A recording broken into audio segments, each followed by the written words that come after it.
Good evening. The meeting of the Monroe Township Board of Education will come to order. Please stand for the Pledge of Allegiance. I pledge Allegiance to the flag of the United States of America and to the republic for which it stands, one nation, under God, indivisible, with liberty and justice for all. May we have a roll call, Mr. Gorski? Ms. Antelis. Ms. Arminio. Here. Mr. Braverman. Here. Mr. Chiarella. Here. Mr. Kaufman. Here. Mrs. Koloponowicz. Yes. Mr. Nostein. Here. Mr. Poi. Here. Mr. Prezioso. Here. Mr. Zarneski. Here.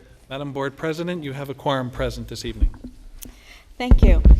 In accordance with the provisions of the New Jersey Open Public Meeting Law, the Monroe Township Board of Education has caused notice of this meeting to be published by having the date, time, and place thereof posted June 6, 2014, 1 at all schools, 2 Home News Tribune, 3 Cranberry Press, and 4 filed with the clerk of the municipality. And we have a very full agenda tonight, so we're going to try to get this done as efficiently as possible. And we're going to start with some recognitions. We have a lot of people to recognize this evening, and we're going to start with the support staff of the year. And Dr. Hamilton will join me. Okay.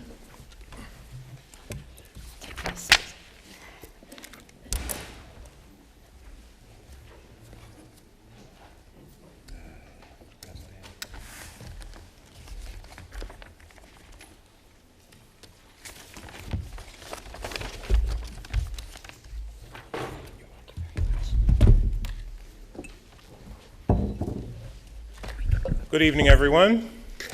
I will read the resolution for the support staff of the year, and Mrs. Koloponowicz will distribute them. But it says the resolution reads as follows. Whereas the Board of Education of the Township of Monroe, County of Middlesex, State of New Jersey has been apprised of the following. Be it resolved by the Board of Education, Township of Monroe, County of Middlesex, in the State of New Jersey, that said Board of Education hereby wishes to acknowledge following persons as the support staff of the year and the board's appreciation for their services, and whereas it is desired to express recognition for their years of faithful service, now therefore be it resolved by the Board of Education of the Township of Monroe that it does hereby express its warm appreciation and heartfelt thanks for the dedicated and faithful servants in the performance of their duties as secretary to the principal or paraprofessional, with the integrity with which they continue to carry out these duties. Be it further resolved that a copy of this resolution be spread upon the minutes of this Board of Education and that a copy be given to the said employee.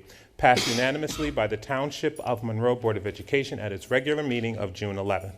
And this one is presented to Patricia Manziano.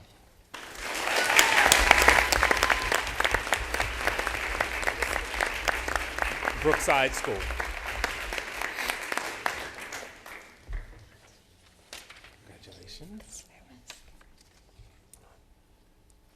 From Barclay Brook School, Dana Banninger.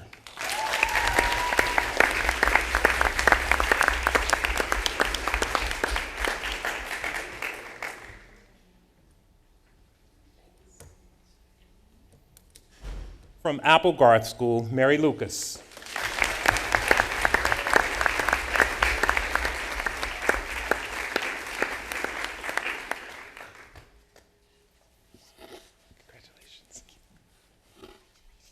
From Woodland, Gail Corcoricus.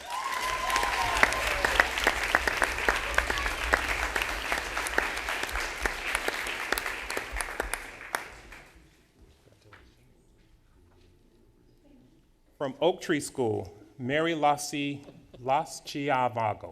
Did I say that right?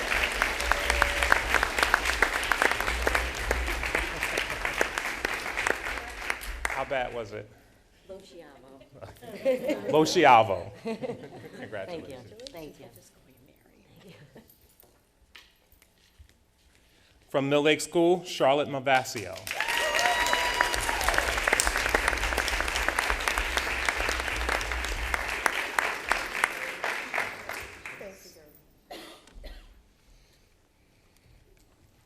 From Monroe Township Middle School, Fern Libros.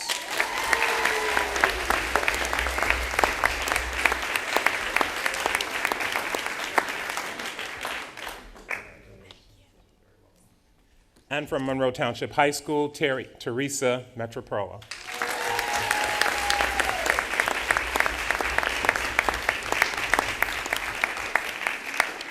Congratulations, Terry. Thank you. You're very welcome.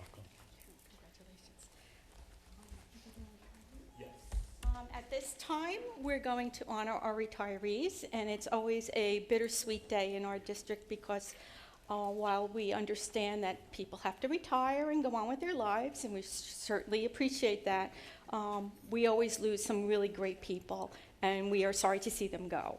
So we're going to honor them tonight and then wish them the best in their future endeavors and hope that they continue to always come back to Monroe Township. And this resolution reads as follows. Whereas the Board of Education of the Township of Monroe, County of Middlesex, State of New Jersey, has been apprised of the retirement of said employee, be it resolved by the Board of Education, Township of Monroe, County of Middlesex, and the State of New Jersey, that said Board of Education wishes to acknowledge its appreciation for the service rendered to the students and citizens of Monroe Township. Whereas it is desired to express recognition for the many years of faithful service, now therefore be it resolved by the Board of Education of the Township of Monroe that it does hereby express its warm appreciation and heartfelt thanks for the dedicated and faithful service in the performance of their duties, and with the integrity with which these duties have been carried out, and regrets the loss of such respected employee. Be it further resolved that a copy of this resolution be spread upon the minutes of the Board of Education, and that a copy be given to said employee. Passed unanimously by the Township of Monroe Board of Education at its regular meeting of June 11th, 2014, signed by Board President Kathy Kolopanowicz and Board Secretary Michael Gorski, and this is presented to the custodian from Monroe Township High School, Margaret Kaiser.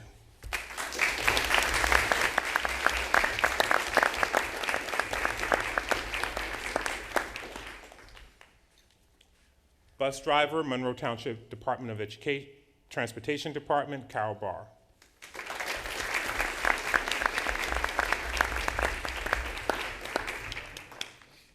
Bus driver, Georgette Salvatore.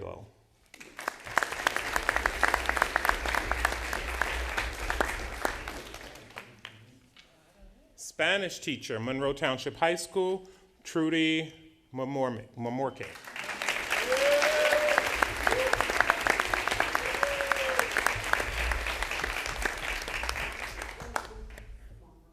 Mama Rick. Thank you. Media specialist from Monroe Township Middle School, Barbara Shapiro.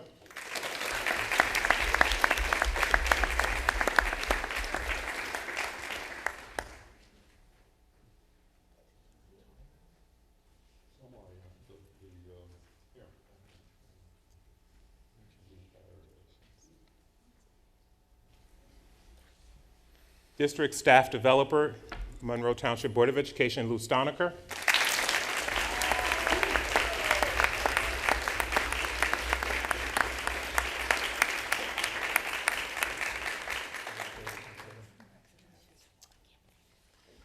Guidance counselor, Barclay Brook School, Kathy O'Rourke.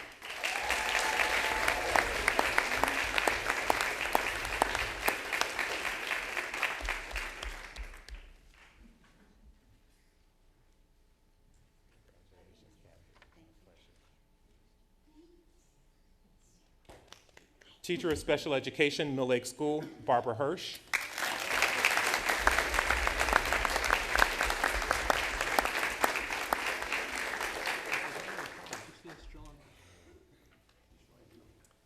Thank you.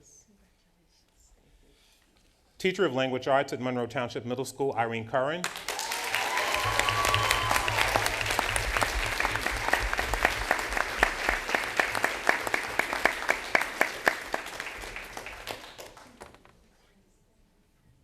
Secretary to the Principal at Barclay Brook School, Deborah Recca.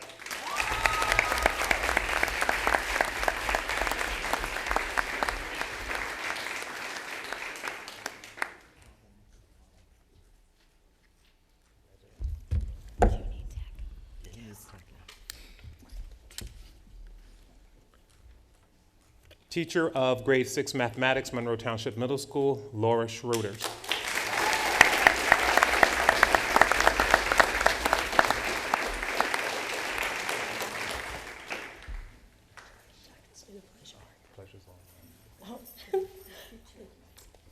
Teacher of Kindergarten, Mill Lake School, Cena Kravitz.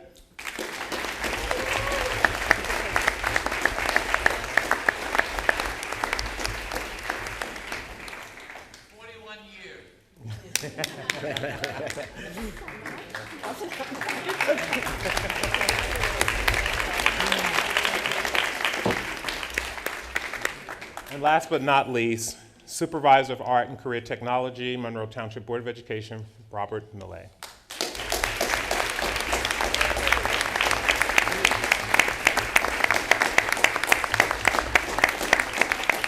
I figured I'd give you a different accent today. Thanks.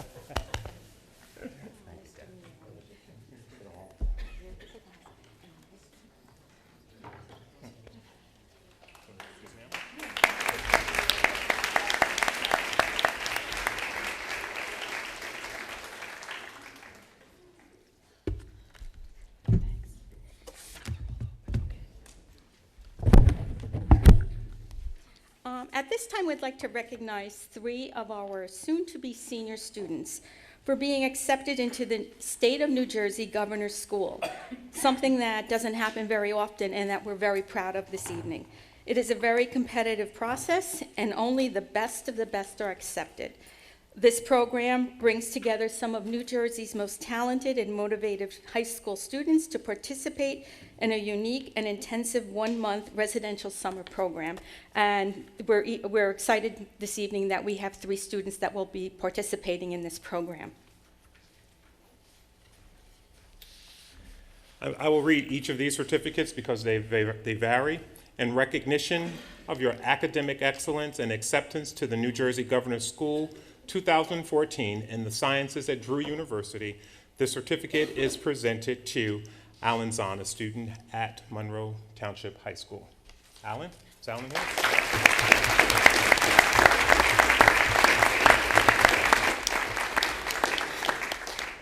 This certificate reads, in recognition for your academic excellence and acceptance to the New Jersey Governor's School 2014 of Engineering and Technology at Rutgers University, Sherry Bow.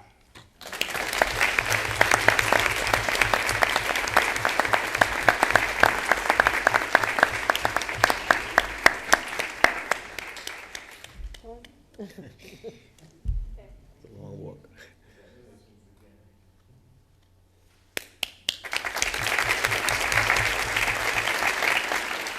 This one is also presented in recognition of academic excellence and acceptance to the New Jersey Governor's School 2014 of Engineering and Technology at Rutgers University.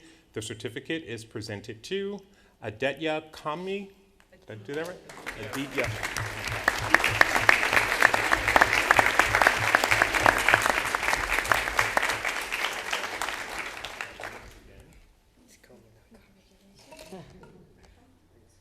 I want to acknowledge 2 other students as well, 2 students from Monroe Township High School who are here tonight, and they received the Governor's Award in Art Education, and they were presented their award in Trenton on May 1st. And that's Amber Malstadt for excellence in ballet. Amber, would you stand up?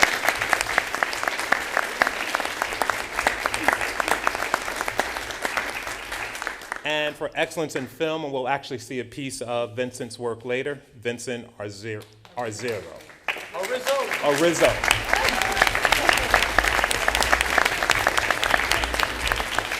So congratulations.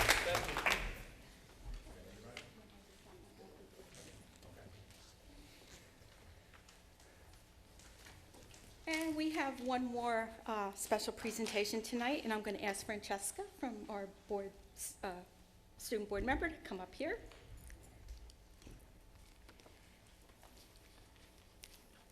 This certificate of appreciation is presented to Ms. Francesca Speranza in sincere appreciation for your dedicated service to the students and schools of Monroe Township while serving as a student board member of the Monroe Township Board of Education from 2012 to 2014. And this is for you.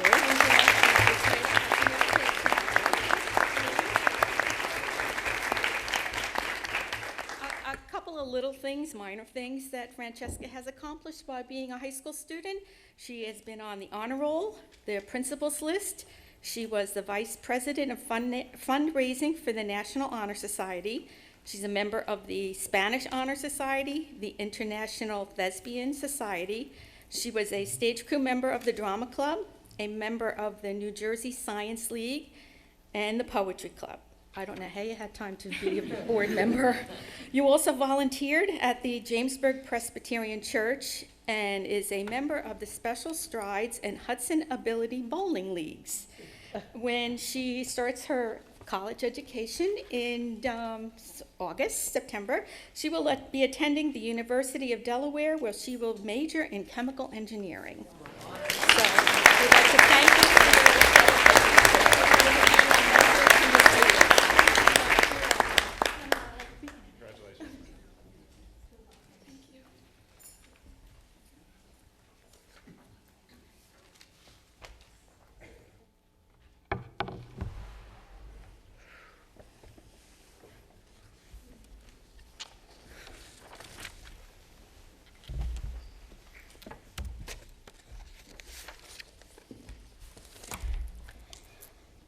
Okay, at this time, we will have our student board members report, and this will be our last student board member report from Ms. Speranza. Oops. Good evening, ladies and gentlemen. I just want to say it's been an honor to be sitting here these last 2 years and experience what it's like to be at the Board of Ed meetings. It's been a great experience. Thank you guys so much. Now, for the last time, these are the announcements that have been going on recently. The Monroe Township High School held a blood drive on Wednesday, June 4th. The New York Blood Association came into our school and set up a donation center to collect blood from students and staff. Our school did a great job in executing the blood drive. The auxiliary gym was lively and full of energy with volunteer students helping run the drive. Dressed in hula skirts and funny hats, the students made the blood drive enjoyable. They also got rid of those first-time jitters by having a face painting station and handing out stickers. Monroe Township did a great job of representing our community. The drive had a great turnout of students, staff, and other members of the community eager to donate blood. The Monroe Boys 4x400 track team competed in the Meet of Champions on Wednesday, June 4th at Frank Jost Field in South Plainfield. The Meet of Champions is a track and field event where New Jersey's elite athletes come together to compete in an assortment of events. Although the boys did not place in the 4x400, they did beat their own record for Monroe Township High School with a 3:20. A total of 6 records were broken this year for track and field. Also, final exams start for high school students on Wednesday, June 18th and end on Monday, June 23rd. Therefore, there will be 4-hour sessions during those days. And high school graduation is on Wednesday, June 25th at 3 p.m. at the Sun National Bank Center. Thank you.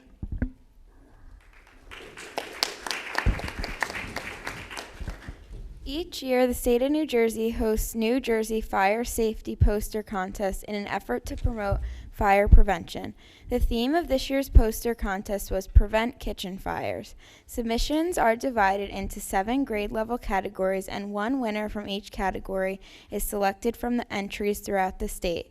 This year, Barclay Brook School participated in this event and even had some winners, so congrats to those winners. And some activities that took place at Oak Tree this year that we would just like to highlight are a family reading night, a community garden, the second grade had a planetarium, a one book, one school read, a variety show, book fairs, holiday shops, flower shops. They had a World Cup soccer day, an authors visiting and a poets visiting day. And they participated in Jump Rope for the Heart fundraisers, Read Across America, cultural expressions, and a scoop night. Thank you. Thank you very much. And at this time, Dr. Hamilton and his administration will have a State of the District address. Will deliver.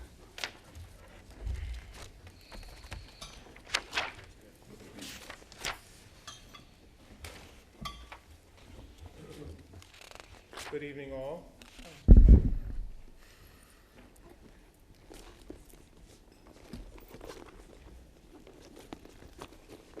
Good evening, all. This evening we are presenting our SOTA, or our State of the District Address. It is very lengthy, so we're not going to go through every slide word by word in the interest of time. However, we will be posting this on Channel 28 and on the district website, so you'll have an opportunity to review it in greater detail at your leisure.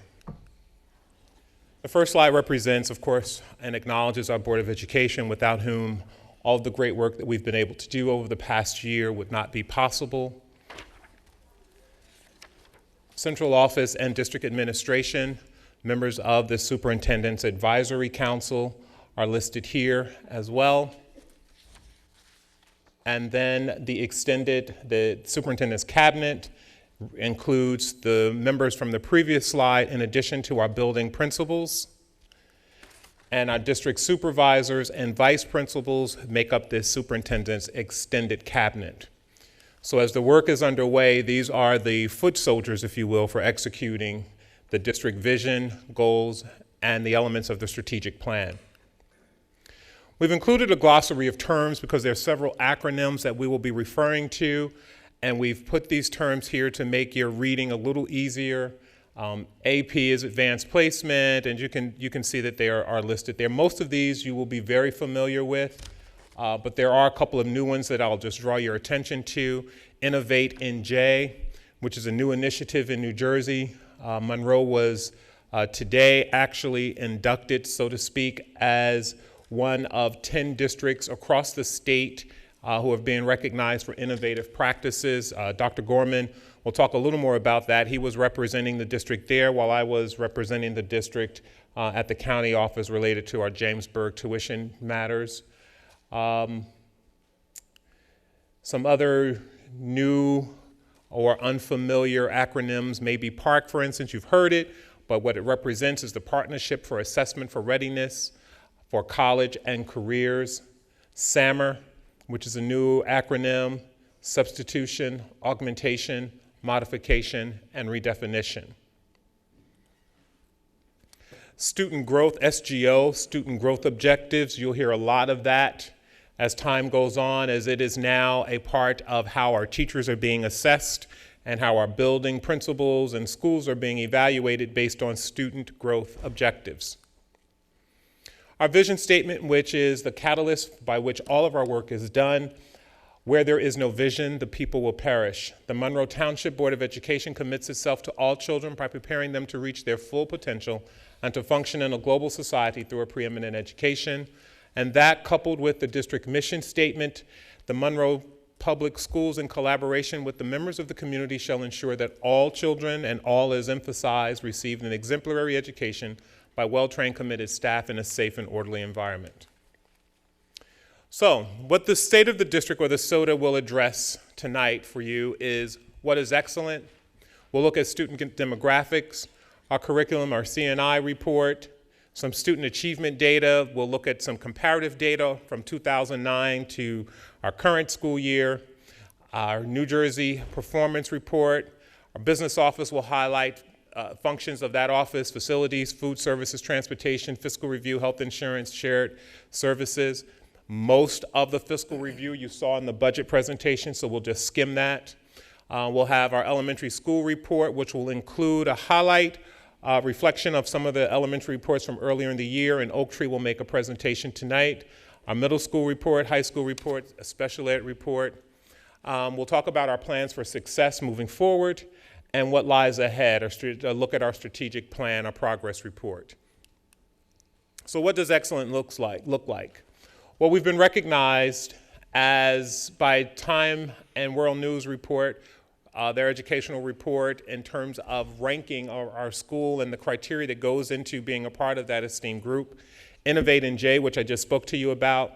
Our recognition for increases in the number of students taking AP courses and scoring well on them. Increased student performance, high accountability standards, professional development, a decrease in the number of reportable HIB cases, standards-based schools, and expanding community partnerships. So these are elements, if you were to talk to people in the education arena and you were to just say kind of arbitrarily, what does excellence look like? These are the kinds of things that people would say to you. just to look at some of our student demographics, and it's relative in terms of our efforts to embrace all of our students and to make sure that we are teaching our children the value of diversity and multiculturalism. The landscape of the district is changing, and this represents how the various groups in our district are changing in enrollment or population in our community.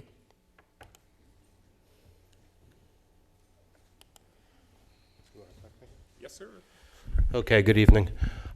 Taking you through some quick curriculum development on what we're about and where our focus is in the district. Our driving force are the standards, and that is where we continue to develop curriculum that will lead to the eventual PARCC assessments. Our anchor standards for college and career readiness are a foundation of preparing all kids to be college and career ready. We continue to benchmark and formatively assess, so we want to know how we're doing, and then when we get that feedback, what are we going to do with it? Again, the assessments are coming up next year. We are focusing a lot on technological instructional integration for content creation due to all this 21st century learning and the shift that has occurred in the world and in educational practices. Dr. Hamilton mentioned our SGOs and our SMART goals for improving student performance, and we continue to revise our curriculum and try to close the gaps so our students become pre-K to 12 students as a whole as opposed to independent graded students. Our Teach NJ, this is the new reform for teacher and principal evaluation. You've heard us talk about it being a leader in this area in the state. We were part of a 2-year pilot, and due to the incredible collaborative efforts with the MTEA and our administrative teams and our teachers, I'm really proud that we are ahead of the curve, and some of the issues that you've heard in the state don't apply to us because we've had such a collaborative process, and we're doing really well in being a leader in teacher and staff evaluation, creating a trusting environment to improve practices to help students learn, and that's our outcome, and that's our goal while complying with state mandates of the system. Of course, a foundation is giving kids what they need where they are, so we are always embedded in best differentiated instructional practices. Dr. Hamilton mentioned SAMR. SAMR is a professional development model. It assesses how technology is being used. So, for example, this PowerPoint is an example of substitution. We're presenting it to you. It is not, it serves a purpose, but it doesn't get to higher levels of learning. So we're evaluating ourselves constantly on how we're using technology and the impact on learning for every student that we have.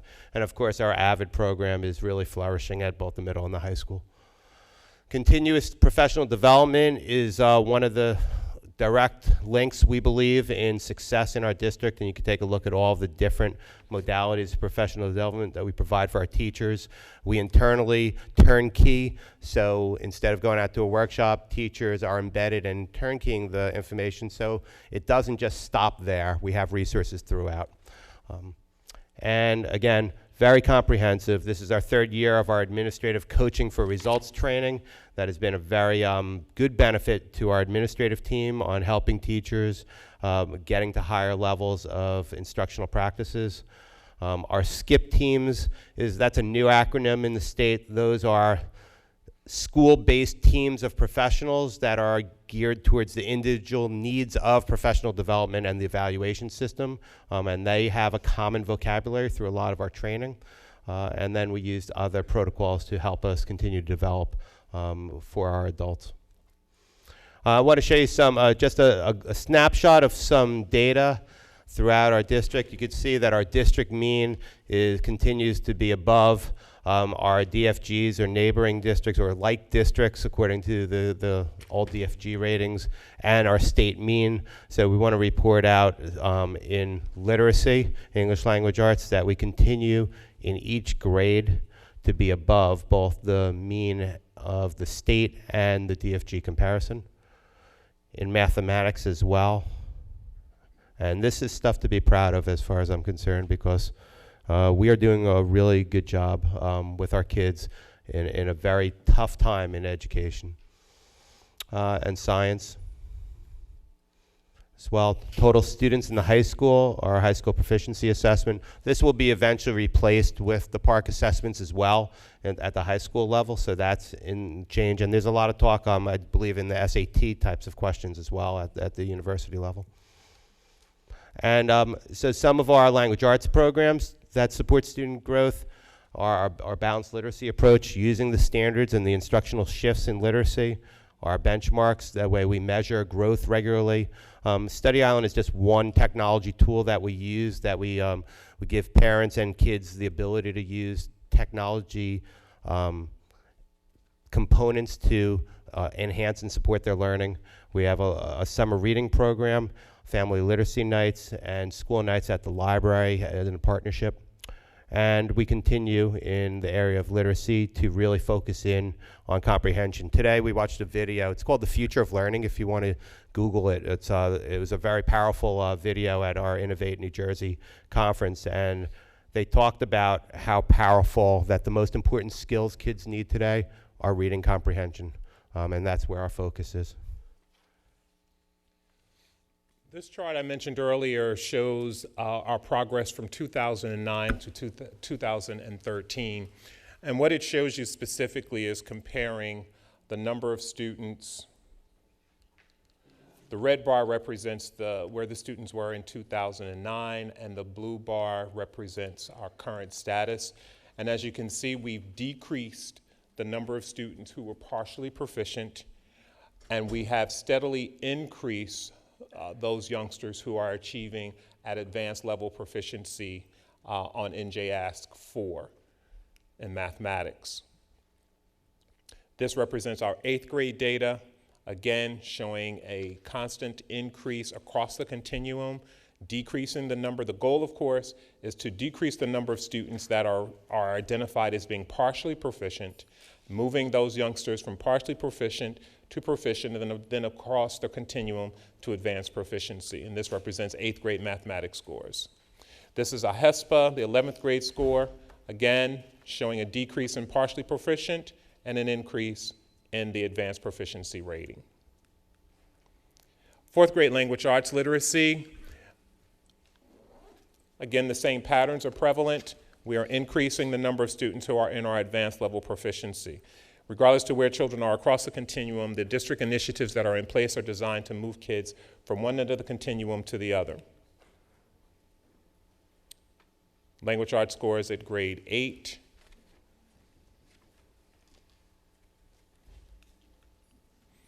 And the other thing that I should point out too, and it's not represented on here, is 2009 we probably had, and I don't know these numbers off the top of my head, so I'm going to estimate, we're probably about 400, maybe 500 kids less than we have in our district right now. So this increase is actually more dramatic than what's represented in this chart, because the N, or the number of students, actually is dramatically increased. And this is the data for our 4th grade science students and our 8th grade science students. Now we point out that the partially proficient number here has actually increased, but our advanced proficiency rating has also increased proportionately. This is the end of the course biology test for students in grade 10, 9. And this is our AVID data. So this chart actually shows where our students were in the 2012-2013 year, and I'll show you where they are, what the last set of data represents. But we had 17 total students in the AVID course. This represents 17 seniors. This is senior data, and I can hardly see the chart from here.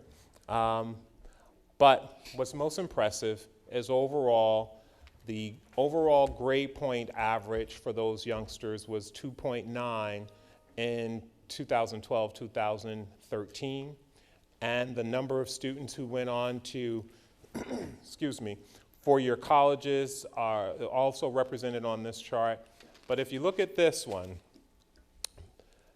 let me back up a second. 78% of those youngsters went on to post-secondary studies during this particular school year, 12-13. 13-14 data represents 93% of our students, and an increase in the grade point average to 3.2% of those youngsters represented in this group.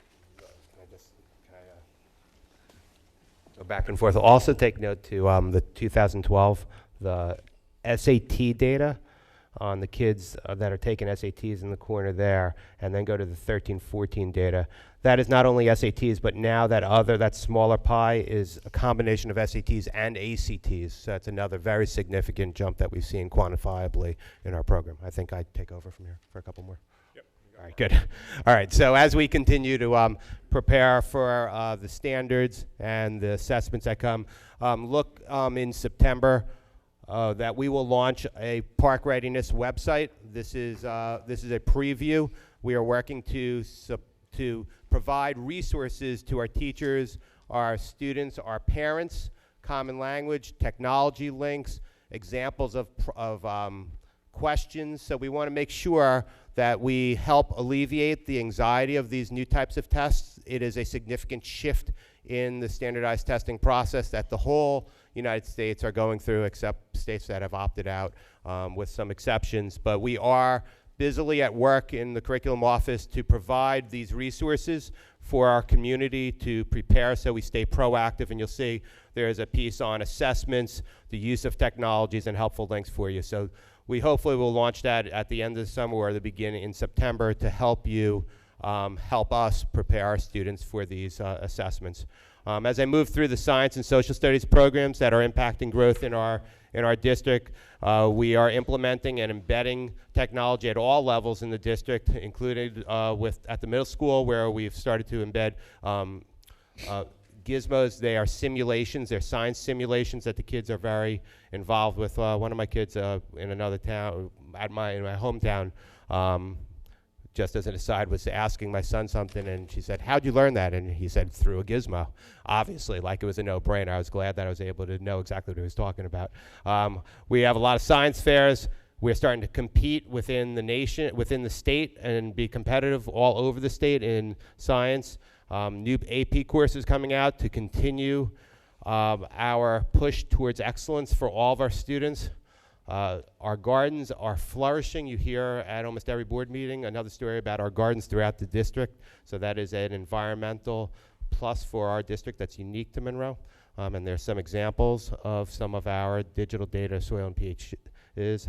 In the area of math, we continue with lots of training for our teachers, benchmarking, awareness of standards, getting involved in math competitions. That was a first this year for our district-wide.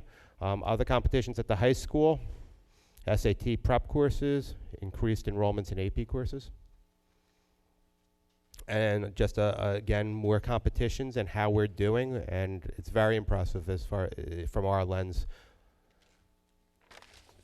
And again, more mathematical applications towards the real world, so the content we're using is in context with the real world, so it's not just going to school and reading a book anymore.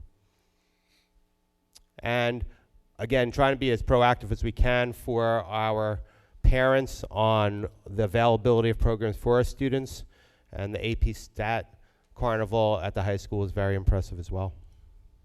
And now I'll turn it over to Mike. Good evening. My name is Mike Gorski, School Business Administrator, Board Secretary. And I'd like to introduce the business office staff. They include the following administrators: Mr. Jerry Tague, Facilities Director; Ms. Nancy Mitrosak, who's in the audience. Nancy, please stand up. Food Service Director; Ms. Laura Allen, Accounting Supervisor; Mr. Reggie Washington, IT Director; Mr. Doug Gillen, Transportation Director; and Ms. Barbara Dahl, Benefits Coordinator, and now HR Director. And we have a tradition of excellence and remain committed to the very best professional services to support our staff and students.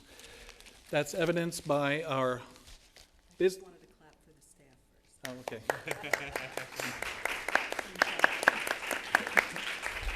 Okay, you may continue. The slide that we just missed was the evidence of the business administrator's audit results. And once again, for the year ended June 30, 2013, we concluded an audit from our external CPA firm with no audit recommendations and no comments. That's going on about 12 years with those results, and we're very proud of that. We're also subject to any more than 4 outside organizations to come in and audit us at any time, such as the Child Nutrition Department, Affirmative Action, and I'll move on. Health insurance containment. This is one of the biggest line items in our budget, and we've done a magnificent job saving several $1 million of health insurance costs and absorbing the increased costs provided by the Affordable Care Act, et cetera. We saved $1.8 million by out-of-the-box thinking with last year's negotiations with the MTEA to offer an opt-out. We've had over 101 staff members give up all insurance benefits, saving the district over $1.8 million. And we are in full compliance with the Chapter 78 law, where annually employees throughout the district contribute about $2.6 million to offset health insurance costs. We engage in a multitude of shared service agreements, and these are aggressively sought out to control costs and share costs with other districts. Purchasing, food services, recycling, transportation, technology, insurance coverage, grounds care.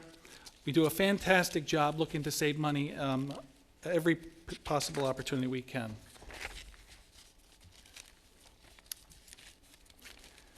And I welcome you to go through and see each category and evidence, which is also available on our district website under the user-friendly budget. Speaking of budget, the 14-15 budget was a true gem, one of the most successful and proud moments that I've had here working with budgets in 15 years. We are educating over 200 new students, including all those costs, adding a new child study team and guidance counselor to safeguard students, buying 4 buses and 5 new vans, most of which are mandated, and replacing an instructional roof system at the Monroe Township Middle School. That's that material you'll see covered up in the parking lot right now. And in responsibly addressing all of those needs, we've put together a budget that, for the first time in 17 years, has a school tax reduction on average for the community. And that's a very proud moment for the district to provide so much and actually reduce school taxes. Our transportation department has once again increased their efficiency rating according to the Taxpayer Guide to Educational Spending. We are the highest efficiency rated district in the county and number 3 in the entire state. We have new bus routes that were created and addressing increased enrollment through efficient design and better utilization of existing bus routes. Twice a week we run late run busing services at the middle school and high school, and we will continue for 14-15. More routes are being brought back in-house because the service that our staff provides is second to none. Our food service program is another shining example of a district program that's really working very well. Under the leadership of Nancy Mitrasak, we've increased sales 6.3%. We've decreased costs 3%. We've successfully completed negotiations with the Monroe Township Cafeteria Association. And next is our facilities department. We successfully re-roofed the Performing Arts building. We're working on it now at the Monroe Township Middle School. And at Brookside School, we did a new roof overlay system, saving $150,000. We applied for as many ROD grants as we could foresee at the time. And that's where the state is going to pick up 40% of the costs and reimburse us for facility repairs, because the state recognizes that districts with the very constrictive 2% tax levy cap have kicked a lot of these projects down the road. We've continued to address them on an installment basis, and we're taking advantage of every state dollar that's available. We have PSE&G Direct Stall Grant, where they've gone through various buildings and replaced all the lighting and ballast with energy-efficient systems. We've successfully negotiated leases to provide office space for special services, central registration. By leasing this property, we were able to save $130,000 as opposed to what was in the budget for the trailers that we're in the process of breaking down now. We worked in conjunction with the IT department to complete installation of new ISDN PRI fiber data telephone communication systems, which save an immense amount of money each month. We continue to work with the Community Ad Hoc Committee for District Growth And through that, we developed stopgap measures to create up to 11 internal classroom creations from otherwise non-utilized space at the Monroe Township Middle School, all within the budget. And that concludes my slides for the business office. Thank you.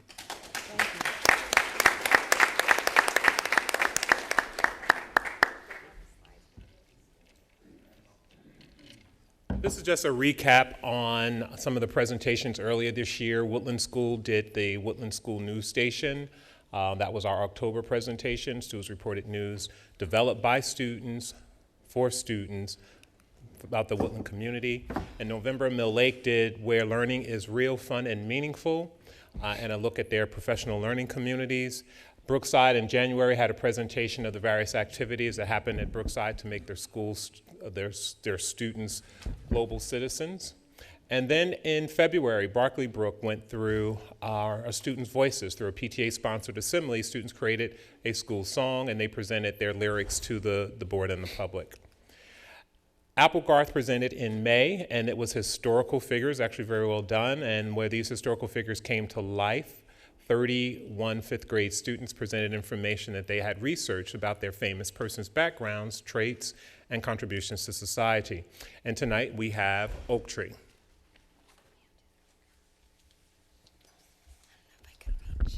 I don't think I can reach, but you're a lot taller than I am. Thank you. You're welcome. Hi, everybody. I promise I'll be fast. Oak Tree opened in 2008, the district's first green school, a place where not only colorful posters and banners that support learning and respect adorn the walls, but where you will also find solar panels, natural lighting, and a 50,000-gallon underground storage tank that diverts rainwater. Celebration is very important at Oak Tree. Each month, a teacher is nominated by their colleagues to receive the Golden Apple Award. Outstanding student leaders are recognized with the Falcon Leadership Award. And in our Oak Tree Expo area, student projects are on display for all to see and enjoy. In 2012, we began a school-wide positive behavior program called Rising Stars. Each month is dedicated to a different character pillar. Students receive star tickets for demonstrating those traits, and the entire school works together to earn special celebration days, one of which is coming up on Tuesday. One event that we are most proud of is our Family Reading Night, which promotes a love of literacy. Last fall, over 400 guests attended to see teachers dressed as storybook characters, guest readers, and participate in stations dedicated to reading. Directly tied to a love for reading is our One Book, One School program, in which I read the same book to the entire school in one day. Follow-up activities that connect to the text are planned, and we do have a sample. If you look next to the presentation, there is a book right there. It's our latest product. Oak Tree is a Growing School, created by the entire school. Oak Tree is very proud of our involvement in the community through fundraising efforts. We host the Township Green Fair. And as has been mentioned earlier, in April 2013, the Oak Tree community joined together to build our garden. Hundreds joined to dig, plant, and water. So if you're around this summer and you're looking for some extra vegetables or fruit, please stop by. And brand new to Oak Tree is our Cultural Expressions endeavor, in which each class was assigned a different country. They learned the native song, music, literature, foods, and created amazing bulletin boards for our walk around the world. They also represented the countries in our World Cup soccer event and in our upcoming field day, which is in the Olympic theme. So as you can see, we have lots to be proud of at Oak Tree because we're one in a million.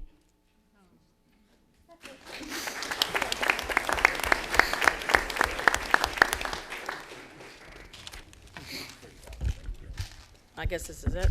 Okay.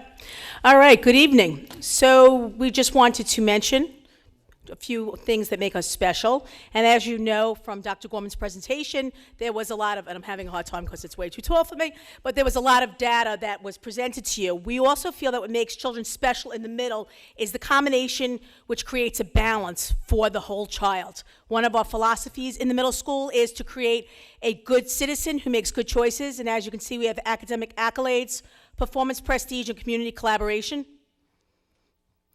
We constantly support our community. We are very fortunate that we have a strong Builders Club along with our student council, and in their endeavors, they also go and they play a major role within our actual community, and they do a lot of visitations, which include their performance ability through our band and chorus, in which we get to go to the adult communities, which we feel is very important because they are a major part of our community center here in Monroe. Additionally, our student council, every year they go along with whatever the state particular charity may be.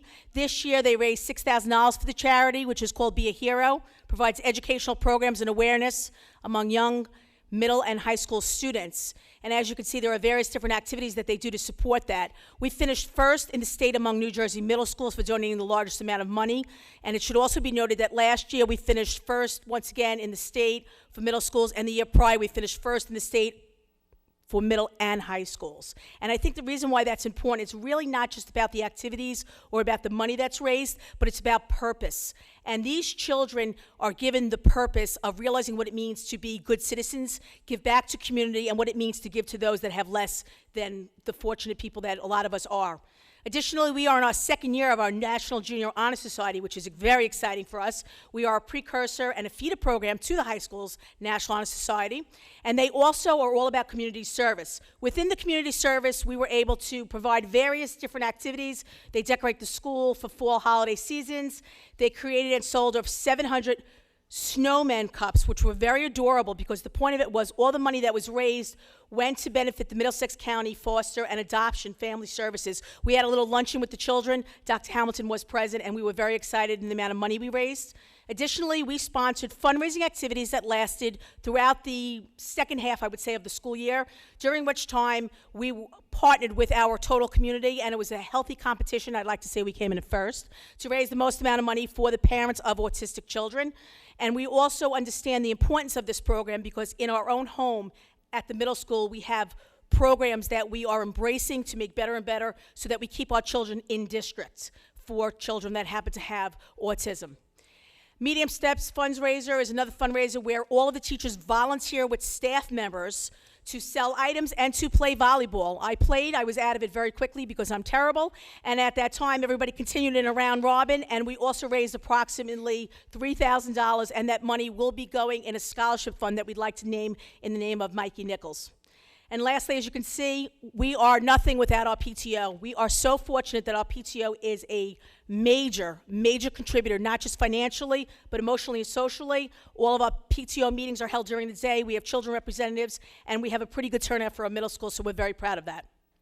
And lastly, you have a picture here of our music department. It is important to note that their successes are truly amazing. They have done numerous different types of festival activities and so forth, and they have been winners throughout the state. I think this is important because, once again, as a middle school, we serve the purpose of balancing that whole child.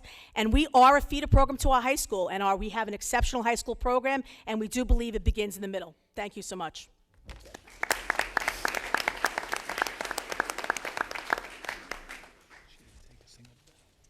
Good evening. The Monroe Township High School has had a lot of reasons to celebrate this year, and I think because of some of the celebrations that have taken place within the high school, it actually energizes us, and it's very invigorating because it makes us want to continue to reflect on the practices that we do and continue to do things that will help our students to be successful. The high school is ranked number 39th by U.S. News & World Report in New Jersey and number 15 in the U.S. And in addition to all the things that are happening in the high school, this is due to the concerted effort that starts in the elementary schools, continues in the middle school, and then happens here in the high school. So really, it's a thank you to everyone, to all of the staff throughout the district for making this happen. And we have also been recognized as a AP honor roll recipient because of the number of AP classes that we offer, and also due to the scores that our students are receiving on the AP exams, as Dr. Hamilton had mentioned earlier in the evening. Currently, the high school offers 25 advanced placement courses, which is pretty awesome for our students, but it also does, they do have to make choices. So it's a really provides that opportunity for the students to really start to look at and think about what they're doing and why they want to do it, and start asking those questions so that they can engage in that process and hopefully make the right decisions. We are home of the 2013 Group 2A National Championship MTHS Marching Band, so congratulations to them. We also recognize 3 of our students who will be participating in the Governor's School program this summer, and that really is a very prestigious program. It's very difficult to get into the program, so kudos to the students who really had to do a lot to complete that application and do a lot of things that the school was asking for before they were selected, and the competition is fierce. But those students did a great job, and we applaud all of their efforts. Alan Zhang, who is one of our recipients for the Governor's School, we celebrate his perfect score on the SATs.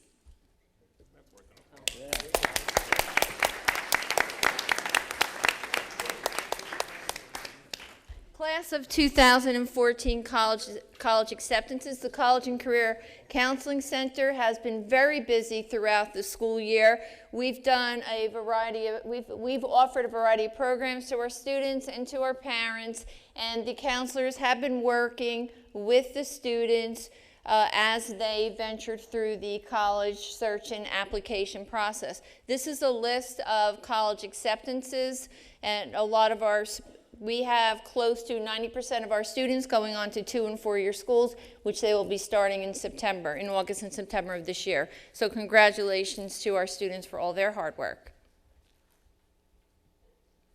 And School of Champions, again, lots of reasons academically and athletically to celebrate. And as you can see, marching band, the cheerleaders, national and state champs, first school district wrestling championship, and the Greater Middlesex County White Division Championship in softball, baseball, wrestling, golf, and girls basketball. So our students have been very busy, and it's been quite a rewarding year. And congratulations to our interscholastic teams and coaches. We have coaches who have done an outstanding job this year and have worked in conjunction with the students, with other staff members, and with parents and with community members. Thank you.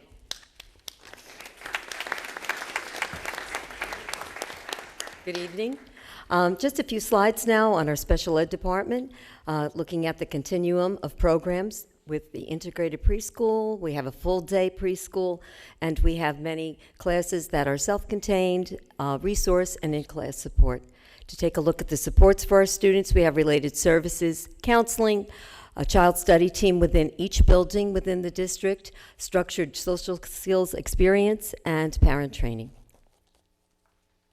Some highlights of some of our programs. In the elementary school, we have our PALS program, which are our general education students, which integrate within our special education self-contained classrooms for academic skills, reading pairs, iPad games, cooking, and lunch bunch. Within the middle and the high school, we have many social and communication skill components. One of the programs is our MAPS at the high school, which addresses emotional, social, and behavioral issues of some of our challenging students. They're supported by a team of professionals which participate in group sessions and activities designed for many of their unique skills, which fosters the connection through service projections. And our Falcons Life program, which I've spoken about before, which is now in its second year at the high school, which has the apartment setting, students between the ages of 14 through 21. They receive structured learning, job sampling. They have a group called the Falcons PAL, which has been very, very successful. Selected groups of gen ed students work with our special ed students during lunch and many activities. And we have joined with our Special Olympics also, which supports our students. And now we are going to introduce our keynote speaker. Maybe, are you? We have a couple more slides. Okay, and then after that, then we'll do Frost? Yep. Okay. So part of why we are in such a celebratory mode is because our staff and the administration, many of whom were represented here this evening, have done a fantastic job.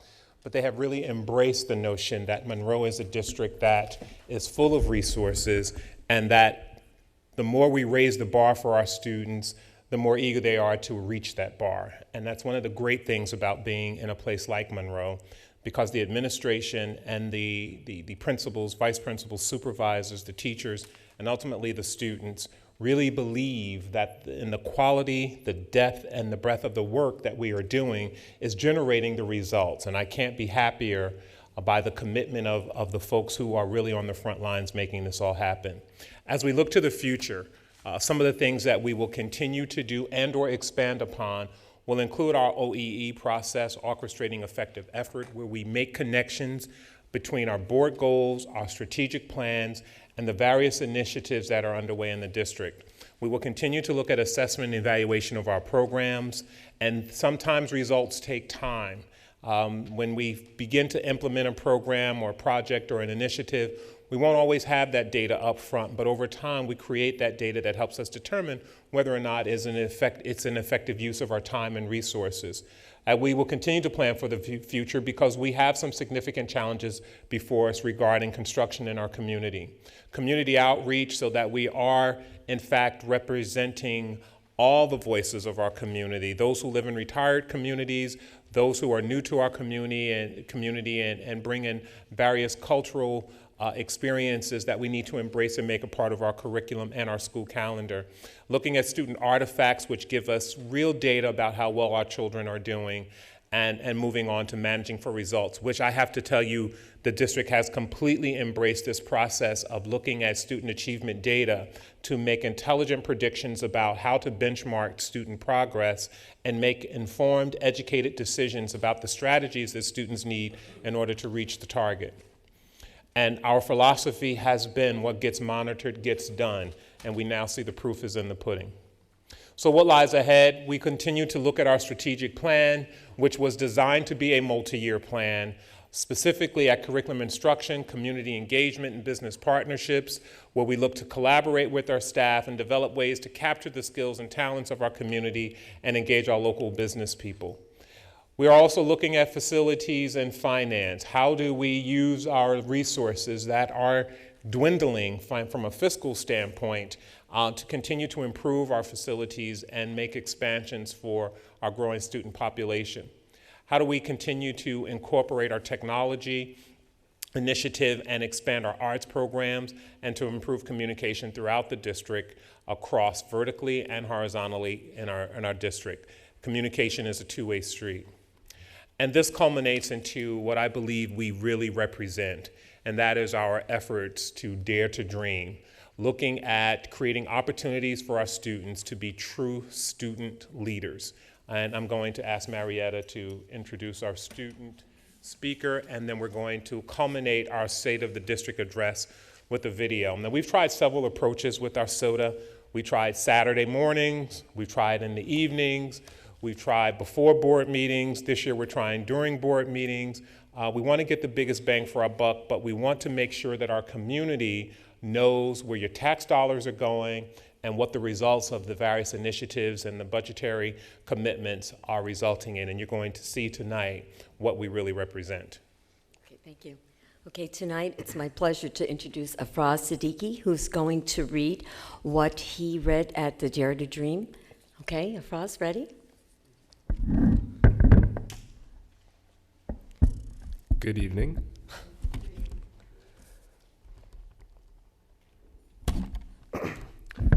Capability, what does it mean?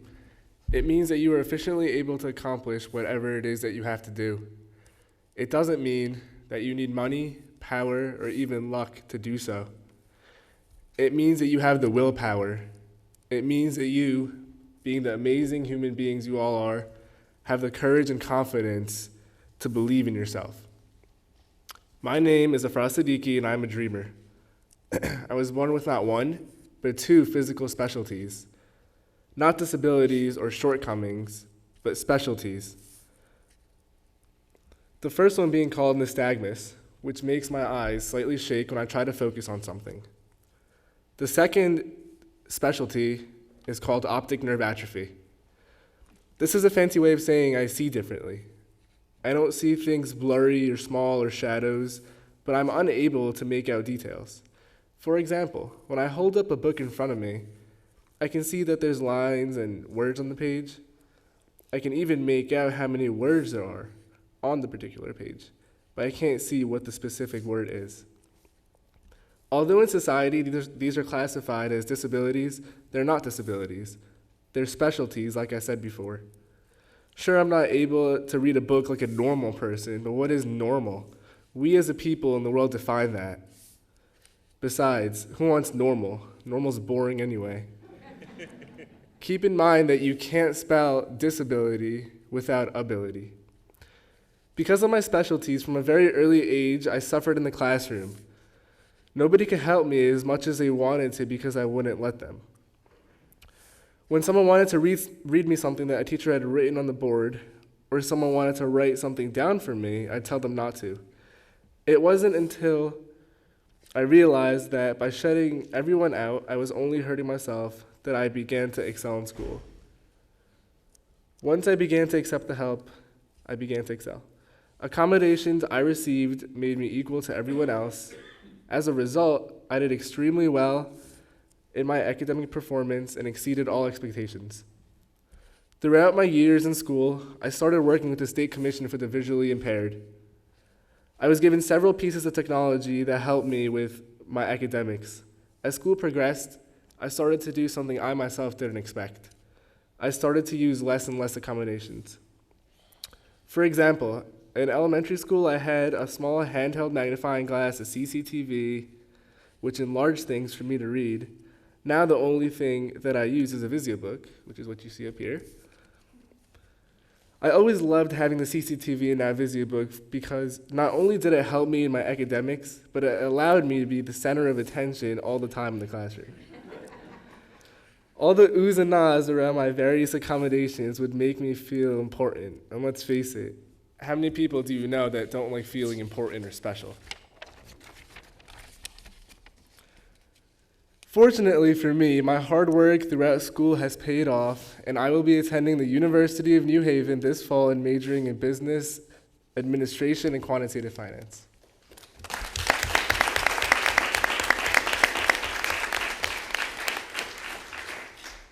Although this entire period of struggle in school was very tough, I gained a sense of contentness and appreciation. I gained this because for a year, I volunteered 3 hours of every Saturday teaching underprivileged younger kids at a local weekend school. As a result, I can comfortably say that I have a whole new appreciation for everything and everyone in life. Moving past my education and impact of my disabilities, or as I like to call them, specialties, in the classroom, I want to mention my socialization. Now, I'm sure everyone in here knows how stressful a high school social life can be. Now, imagine that and being visually impaired. Going to school, I've learned many things. The most important thing that I've learned is that in life, people will judge you, people will have their opinions, and people will most certainly make their assumptions. But as Nike promotes, just do it. Just do what you have to do to be happy and lead a good social life. Personally, the biggest weight in terms of a social life for me is that I will never be able to drive a car. How will I go out with friends? How will I get home? How will I be independent? Sure, I can always ask someone for a ride or take a cab, but that feeling of adulthood and independence still isn't there. I'd be lying if I said that I know how to completely deal with this issue. Truth is, I don't. Not to say over the years, as I'm growing and maturing, that I'm not finding ways to manage this. Another issue that truly bothers me is eye contact. People have felt that I'm being rude. Little did they know that I'm a very good listener as a result of me not making eye contact. Ironic, isn't it? Not being able to make eye contact is partly why I'm able to sit up here and talk. For all I know, no one's paying attention. As much as I'd love to talk and sit here for the next few hours, I'd like to conclude with this. Life is hard. It really is. No one said it was going to be easy. Now, I don't mean it's hard for people with disabilities. It's hard for everyone. Anyone can lose their job in today's economy and be given 1 week's pay, and that's it. But what are you going to do? Are you going to give up because it's too hard or you face rejection one too many times? Or are you going to stay focused until you get where you want to be. In life, there's eyesight and mindsight. Eyesight is what you see, but mindsight is how you interpret it. Failure isn't the end, it's the beginning to your dreams as well as mine. And so, as I started with today, I am a dreamer, and I dare to dream. Thank you.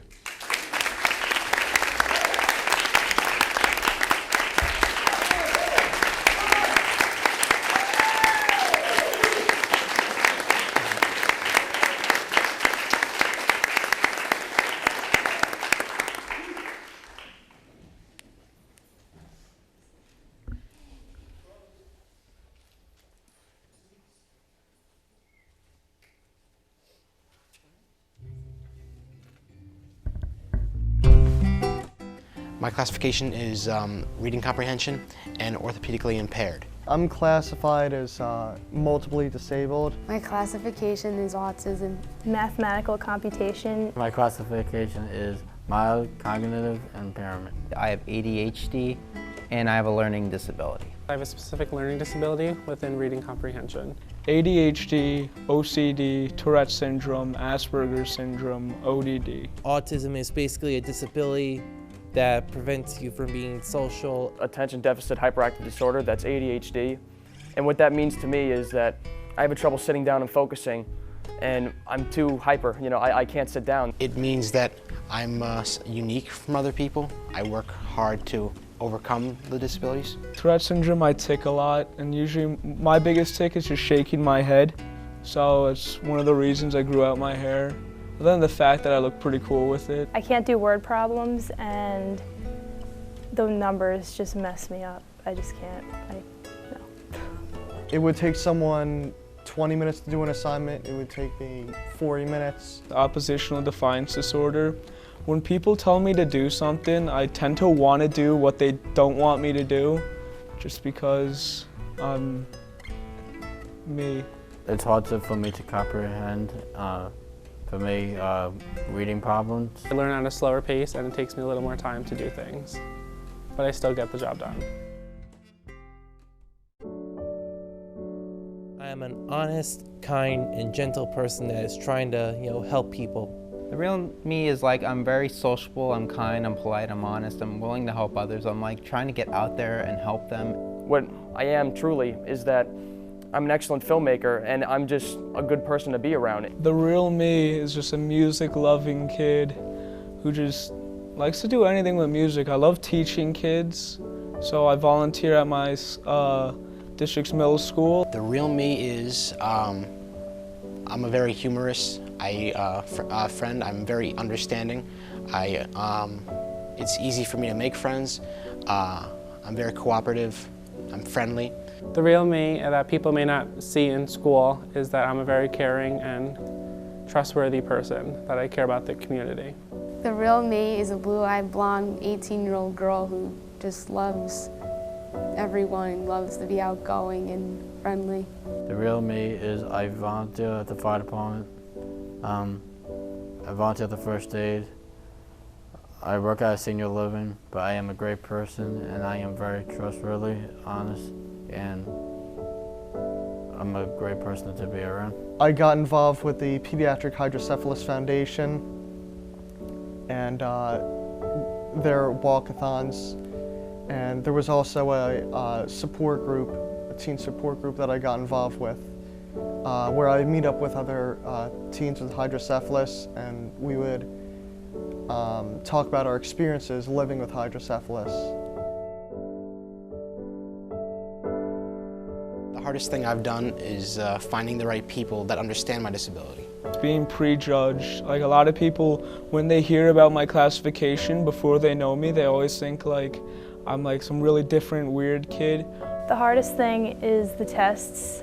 When it comes down to a test, I go blank. I study and try as hard as I can, but when it comes to a test, it's just out the window. It's gone. People that most of the time don't know me, but they, I ask for their patience and their understanding. I don't like being judged by other people. I don't like being left out. It's really difficult, and gets me upset. The hardest thing for a student with disability would be trying to make new friends. Like, how else are you going to survive high school without friends? Being judged and just overcoming the judging from other people. The hardest part of me being seen as someone with a disability is I'm afraid, will people see me for who I really am? Will they want to be, are they talking to me and trying to hang out with me because they see me as a friend?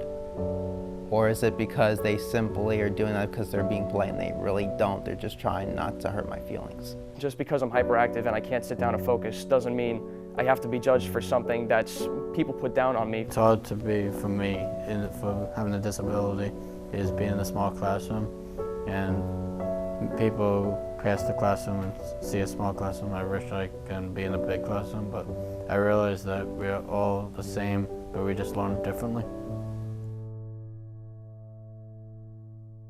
Things that I've done to be successful in school are studying extra time, taking things more slowly, and everything does get done. It just takes me a little more time. I have focused more on my work instead of goofing around in class. And basically, because of this, I have achieved 15 straight honor rolls and Student of the Month. To be successful in life, I've accepted my disabilities and I've been working harder to get past them. What I have done to make myself more successful was trying to just be myself, help others, go out there. If anyone has like disabilities or who are being picked on or anything, try and help them, support them.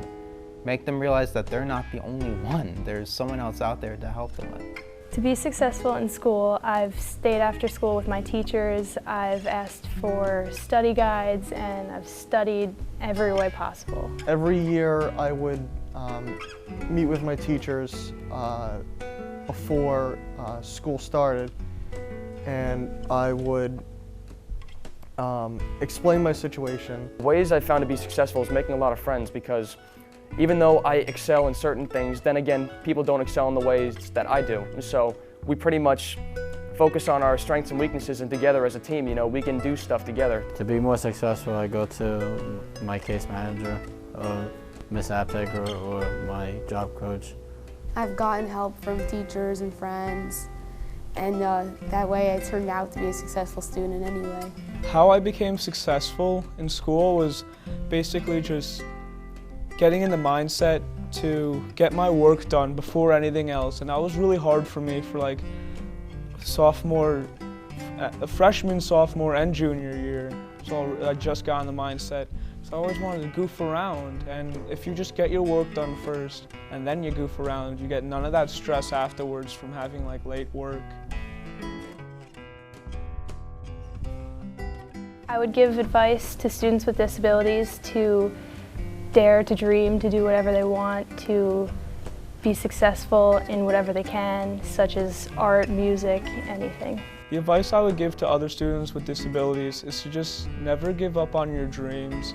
Like, I remember being told by a bunch of different people that like going into the music field would just come out completely fruitless, because everyone thinks that we all just want to be rock stars, and the odds of that happening aren't that great, but it's always there, so just don't give up.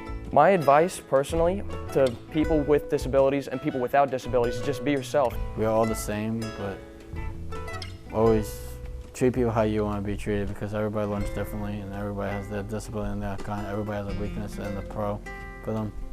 The advice I'd give is to be yourself and don't let things get to you. To be themselves, don't let it worry them. If someone doesn't like to talk to them or see them for who they are, move on. It's their loss, not yours. Don't worry about it. Any advice to give to anyone else is to don't take anything too hard, don't overlook things, just run with it. I would say self-advocate. Don't be afraid of your disability. Don't try to hide it. Don't be embarrassed by it. Some advice I would give to other people is to accept your disability and embrace it. I would tell them to accept their disability and reach for the stars, you know, for their goal. I dared to be a firefighter. I dare to be a broadcaster. I dare to dream to own a place where kids, anyone can come and relax and have a nice hot cup of tea.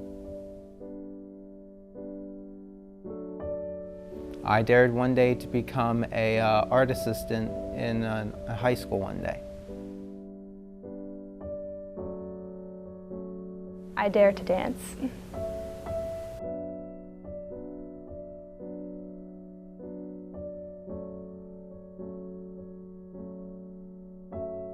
I dare to become a music teacher and pass on the legacy that was given to me by my music teachers.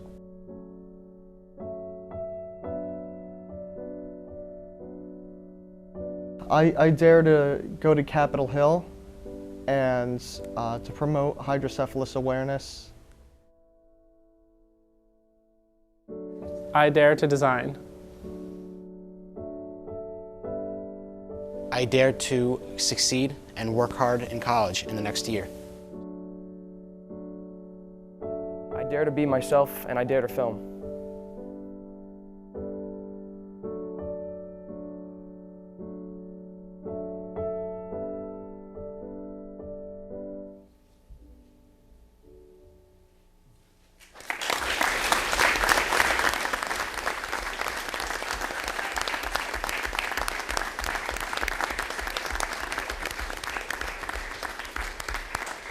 I just wanted to say that I have been very fortunate. My name is Erica Friedman.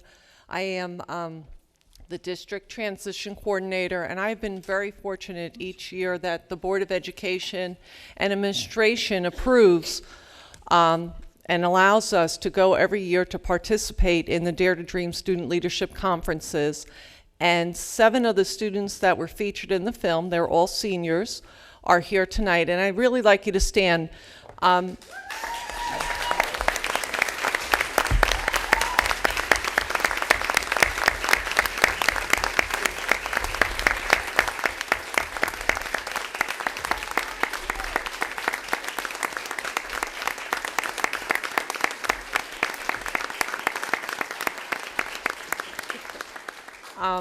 As you see, Vinny in the front, Vincent and Rizzo, each student was filmed about 10 minutes of footage, and with cooperation, I appreciate so much your video tech teacher who's here tonight, Boris Vladik, and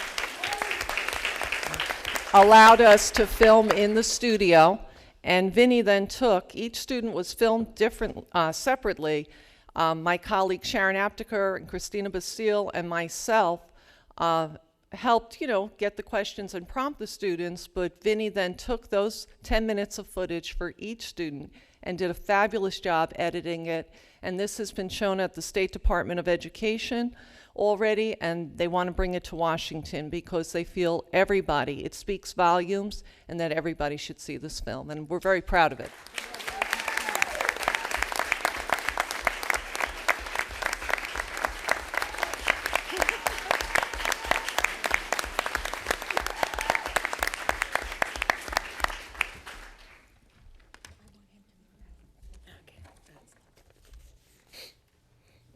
Well, that was a very powerful presentation.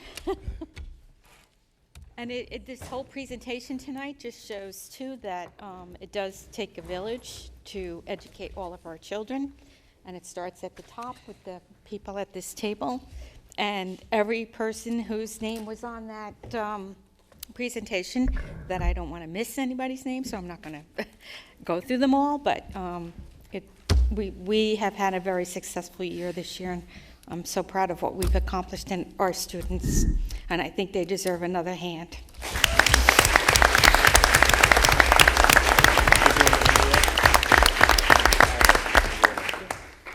Okay, at this time we'll go back to the agenda. And I think we are on number 10, so we will have the presentation of Monroe Education Foundation grants with Mr. Ira Tesler.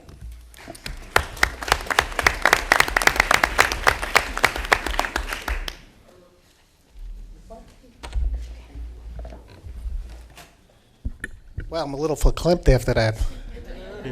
That was another hand for the students. That was just great. Each year, the Monroe Education Foundation meets, and every year we send grant applications to all the teachers and staff, and we give them an opportunity to apply for a grant worth up to $2,500. And this year, I'm here to give away some money. And the first grant goes to Out of This World Discoveries, Scientific Inquiry of the Solar System, second grade teachers for Mill Lake. And the teachers are Denise Quinn, Tamara Lopez, Melissa Fletcher, Karen Baraski, Brooke Krieger, Christy DeLuca, more, Murren Keys. And that's it. Teamwork. Teamwork. Congratulations.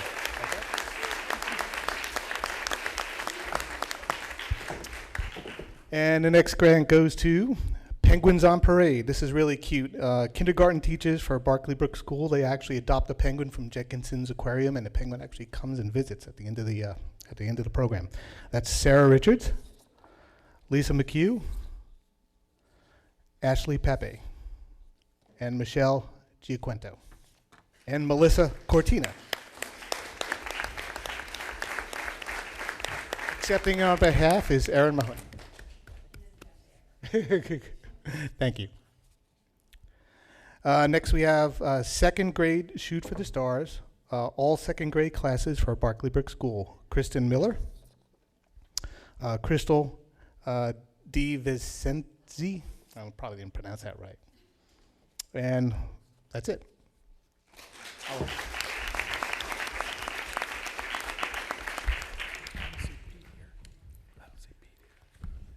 Oh, I'm sorry.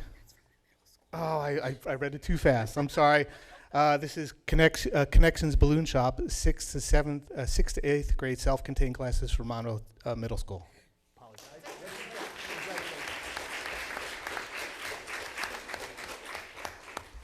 And the next grant goes to Playing in the Past, the Role of Digital Gaming in the Classroom, Latin grades 9 through 12 for Monroe Township High School, and that's Kathleen Hoffman.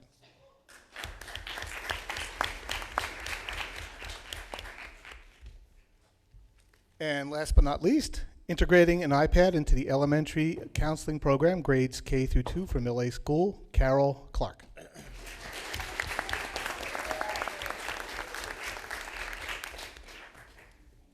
Very much. One other thing which is not part of the grants, which the Education Foundation is doing, we did last year. Last year we donated, I believe, 2 iPads for general use in all the elementary schools and the middle school, and I believe we're doing the exact same thing again, right? This year. So those are iPads that the teachers can check out and share among the staff. So they have an opportunity to introduce iPads in the younger grades. And if anybody's wishing to help out and join the Monroe Ed Foundation, keep an eye on our website, monroeedfoundation.org. We're on Facebook, and we need all the help we can in raising money for the grants like this every year. So I would like to present a check to the Monroe Township Board of Education for the grants for a total of $5,975.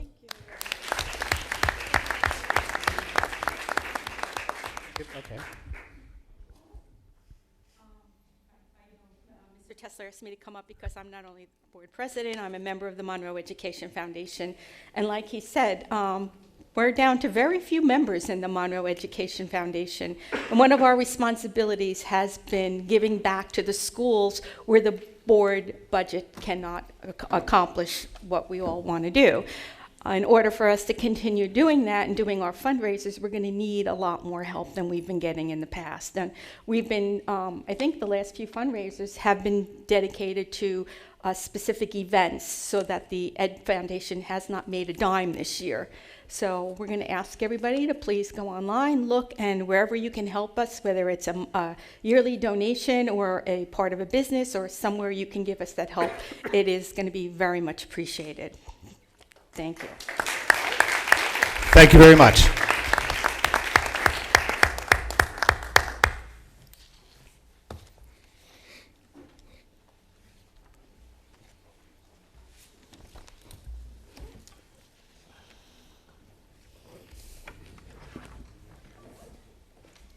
Okay, I think we've accomplished a lot of the presentations this afternoon or this evening. So we will go to the public forum, and anyone from the public wishing to speak to the agenda, please come to the microphone and state your name and address for the record.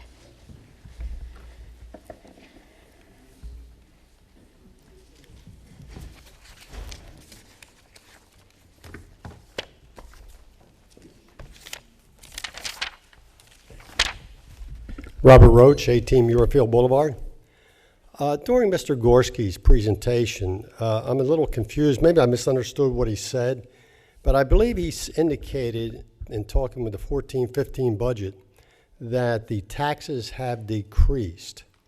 Now, the taxes in the general fund between 13-14 and 14-50, actually in 14-50, increased several $1 million. So I may have misunderstood him, but maybe he can explain. I believe that was Mr. Gorski's part of the That's presentation. correct. You had said Mr. Gorman. No, I'm sorry. So I will let Mr. Gorski answer that. Yes. Mr. Roche, as we've presented during the preliminary budget hearing and the final budget adoption, what I had referred to was this chart showing a downward trend in the tax levy.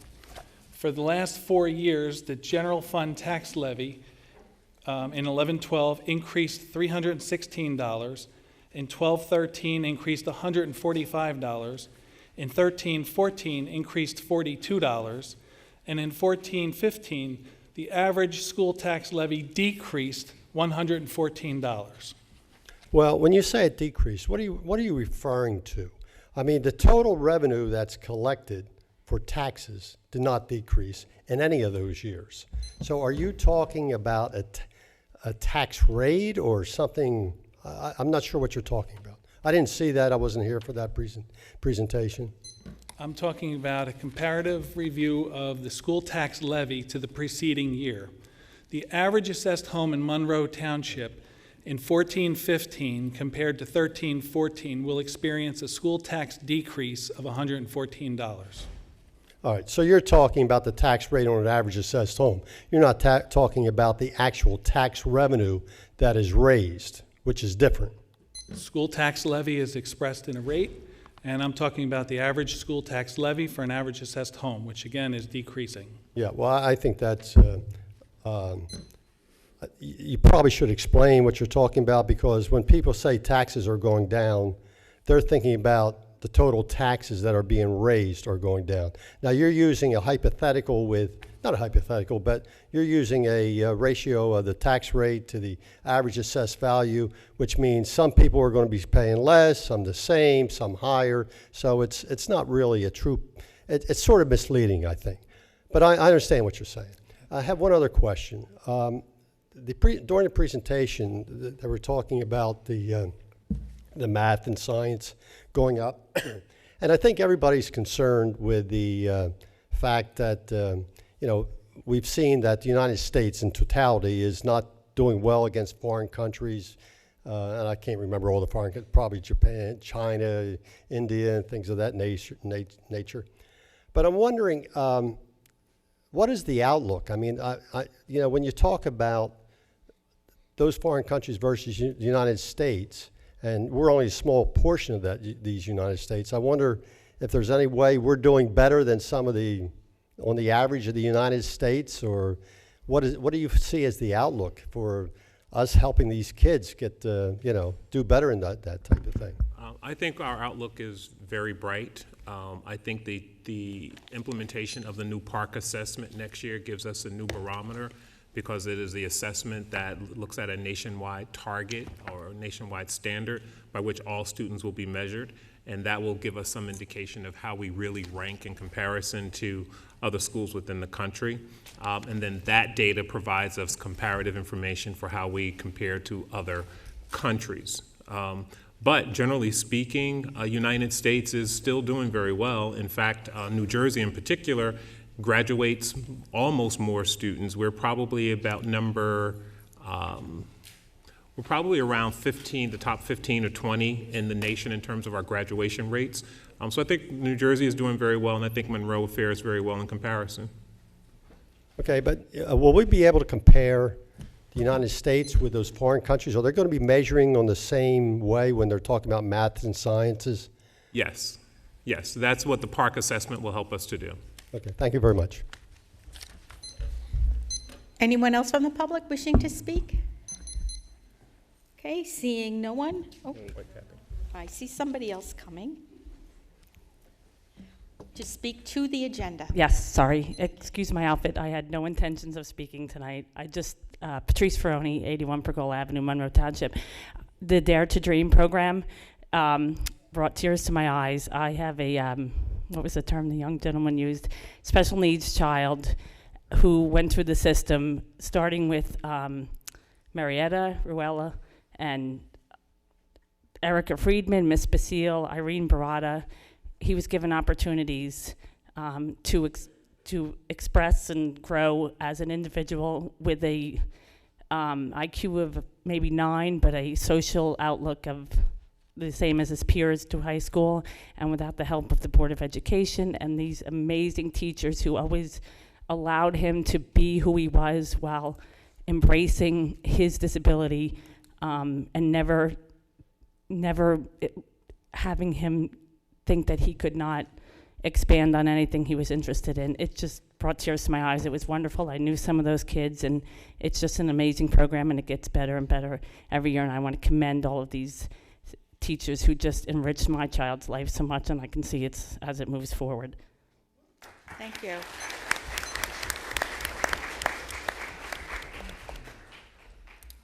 Anyone else wishing to speak? Okay, seeing no one else, we will close public forum and go to the approval of minutes for the Public Board of Education meeting of April 28, 2014. A motion and a second. So moved. Mr. Kaufman, Mr. Chiarella. Any additions or corrections? All in favor? Aye. Opposed? Abstentions? Okay. The approval of the minutes for the closed session meeting of April 28, 2014. So moved. Mr. Chiarella, Mr. Notstein, any additions or corrections? All in favor? Aye. Opposed? Abstentions? The approval of the minutes for the Public Board of Education meeting of May 14, 2014. Mr. Chiarella, Mr. Notstein, or additions or corrections? Ms. Arminio? I just wanted to know if there was a correction made to Mr. Klein's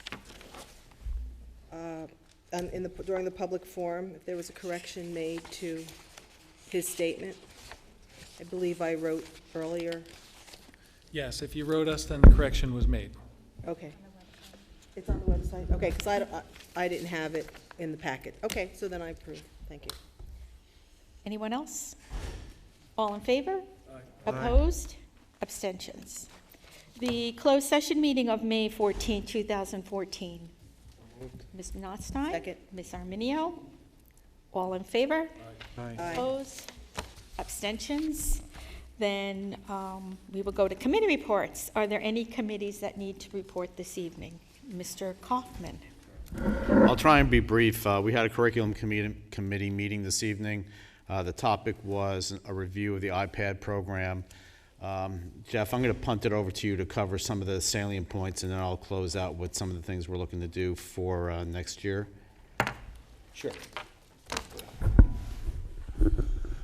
So the goal of our committee update was to update the committee on the comprehensive aspects of the iPad learning tool at the high school.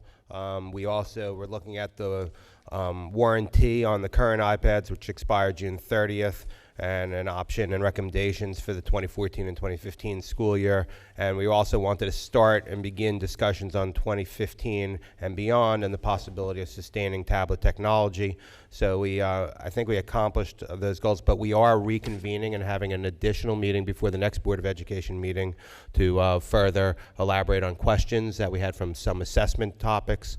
We reported out on the master plan, the iPad master plan, and so all the stakeholders were there, the heads of the stakeholders of the teams were there on vision, communication, curriculum, assessment and reporting, professional development, infrastructure, and financial planning. Great, thanks. One of the other things we talked about, of course, was how how much the iPads are being utilized throughout the building here, and we spoke about two major topics: how much the staff is embracing the new technology and how much the students are actually using the iPads themselves.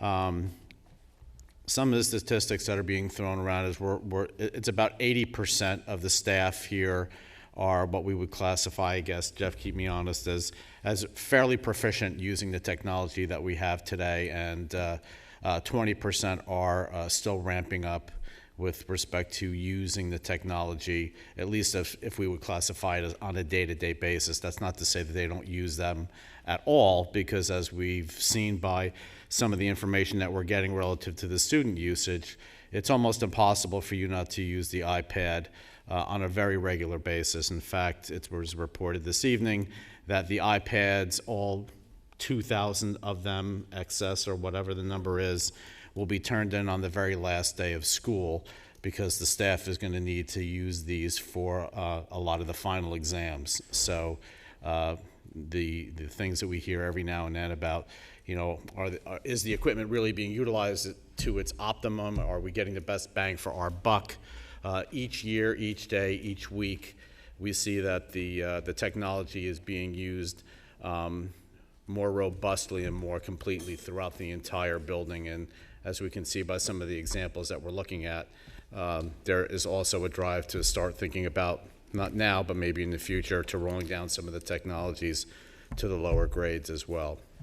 So some of the things we talked about in the future are looking at sustaining the iPad initiative going forward, things about warranty and covering the equipment, which will include, you know, some type of insurance coverage that we will look at, as well as I believe it, keep me honest again, DUX, D-U-X, case for the iPads, which have been hailed as a case which almost makes it completely indestructible. Again, just by dropping an iPad off a building doesn't mean it's not indestructible. I'm sure there will be some students that will test the ability to either destroy or not destroy the iPads. We also took a look at some of the historical information on some of the damages that we've seen, and a lot of the damage that we've seen over the years has really been cracked screens. So more to come on exactly how we're going to implement warranties and coverage over the devices in the future, but it suffices to say that the iPad program is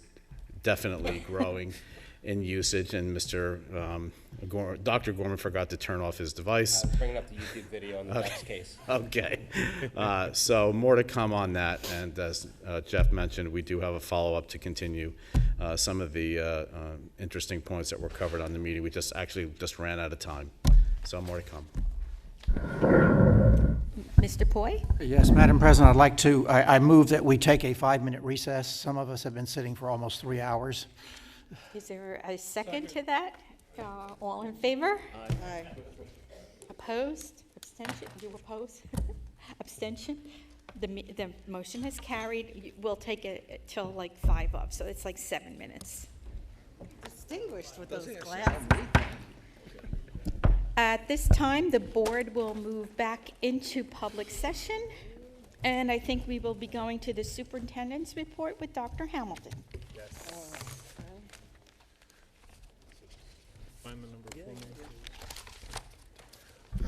Good evening, Madam Board President, members of the Board of Education, and members of the public.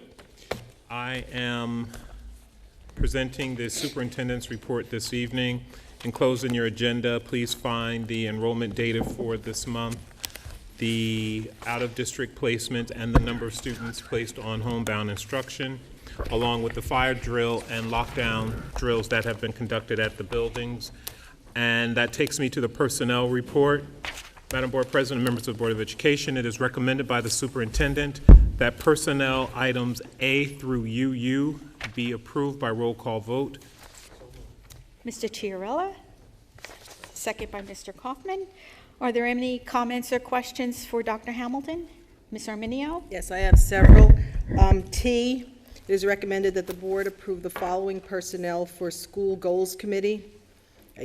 School year at a stipend of, it's a nominal fee of $286. Is that per year to each individual? Yes, ma'am.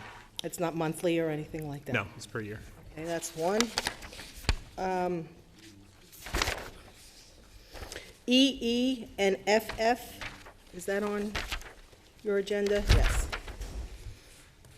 Yes. Oh, all the grad, there are about 42 people going, with extra charges for the graduation. Is that over and above the $60,000 for the rental? It is. Do we have, so actually EE to II, I'm just curious, do we have a total of what that possibly is the cost for that? I couldn't give you that number off the top of my head, but What would be like the hours that are going to be, like, is it from 2 to, we have to be there at what, 5? 3. 3 o'clock, the graduation starts. Are we counting also travel time? Yes. They're on the buses. They're going to, all of these people will be on a bus? Yes, we bus all the, well, not all of them, but most of them will be on buses because we bus the kids to the facility. So the counselors will be on, or They'll either be at the chaperones, facility or on the bus. Okay, because it's, that was one of my questions, if they could take the bus. Okay, that's on that one. And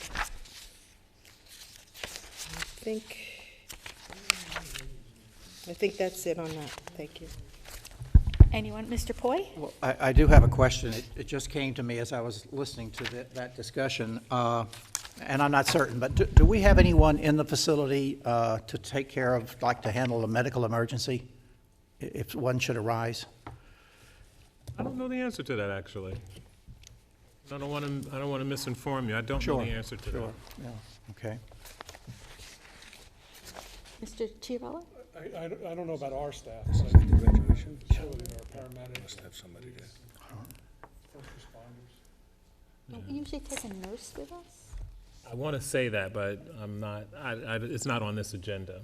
Yeah. So, but I do recall seeing emergency services there before, but I don't know if that is a standard for them, if we're just happen to be that protocol. I can get back to you on that and find out specifically, though.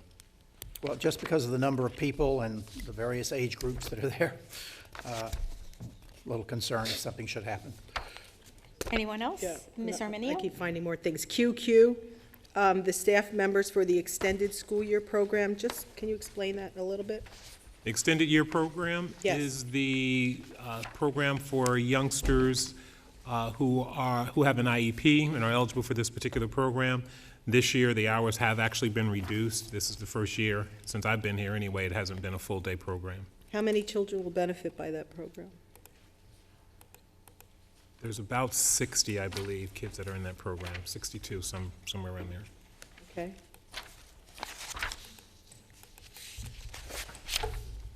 Does anyone else have any questions? Oh, yes, one more. Sorry. That's okay. The AVID elective classes, are they all new positions? So number 27, 28, 29, 30, and 31. I know Dr. Gorman said that the enrollment is going up. Just look at It was page 29 on one of Oh, your okay. personnel. Nope, as I said, give me 1 second, let me just find it. They're AVID sections.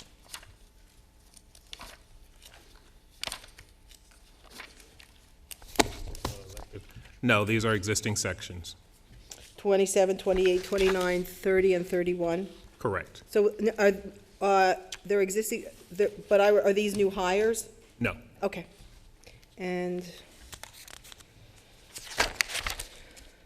that's it. Thank you. Okay. Any other questions? Mr. Prezioso? Yes, on QQ, did you say there were 60 kids attending the summer program this year? Yes. How many were last year? I don't know off the top of my head. Wasn't there close to 100 last year? There may have been, but I'm just going by the numbers and that number could actually change, but based on our last conversation, that's where the numbers were. Could I have that information when you Sure. receive it? Thank you. Anyone else? Then we will have a roll call. Ms. Arminio? Yes for everything, no on S. No on S as in Sam. Correct. Thank you. Mr. Braverman. Yes. Mr. Chiarella. Yes. Mr. Zarneski. Yes. Mr. Kaufman. Yes. Mr. Nostine. Yes on everything, no on S. Mr. Poi. Yes. Mr. Prezioso. Yes on everything, no on S. Mrs. Koloponowicz. Yes.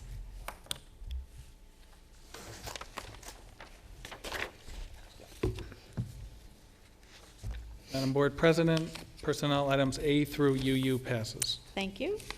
Moving on to the board action report. Madam Board President, members of the Board of Education, it is recommended by the superintendent. I'm going to make a modification. That board action.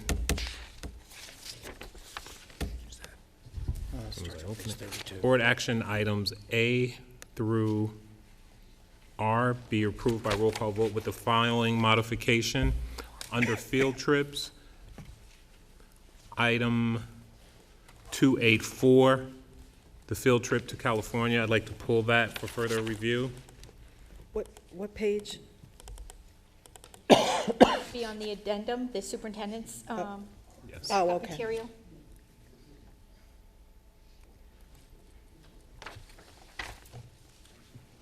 A motion. So moved, sorry. Mr. Chiarella and Mr. Kaufman.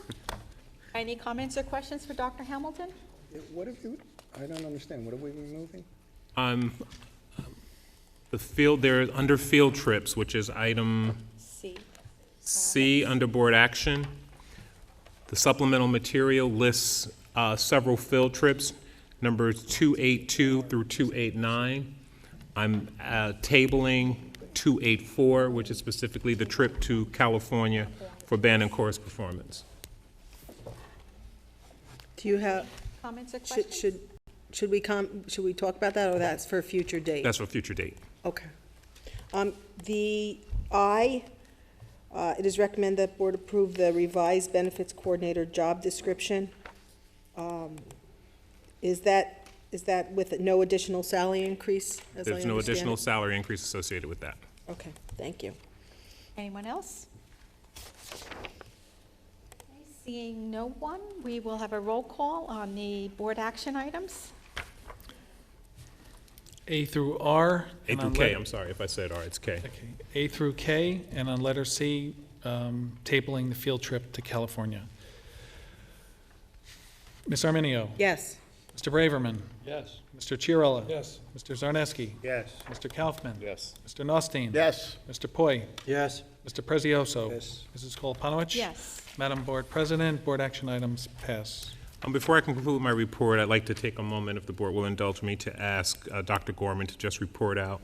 This morning, while I was attending a meeting at the county office, Dr. Gorman attended another meeting in my stead for Innovate NJ, and I'd like him to just kind of report briefly what that meeting was about.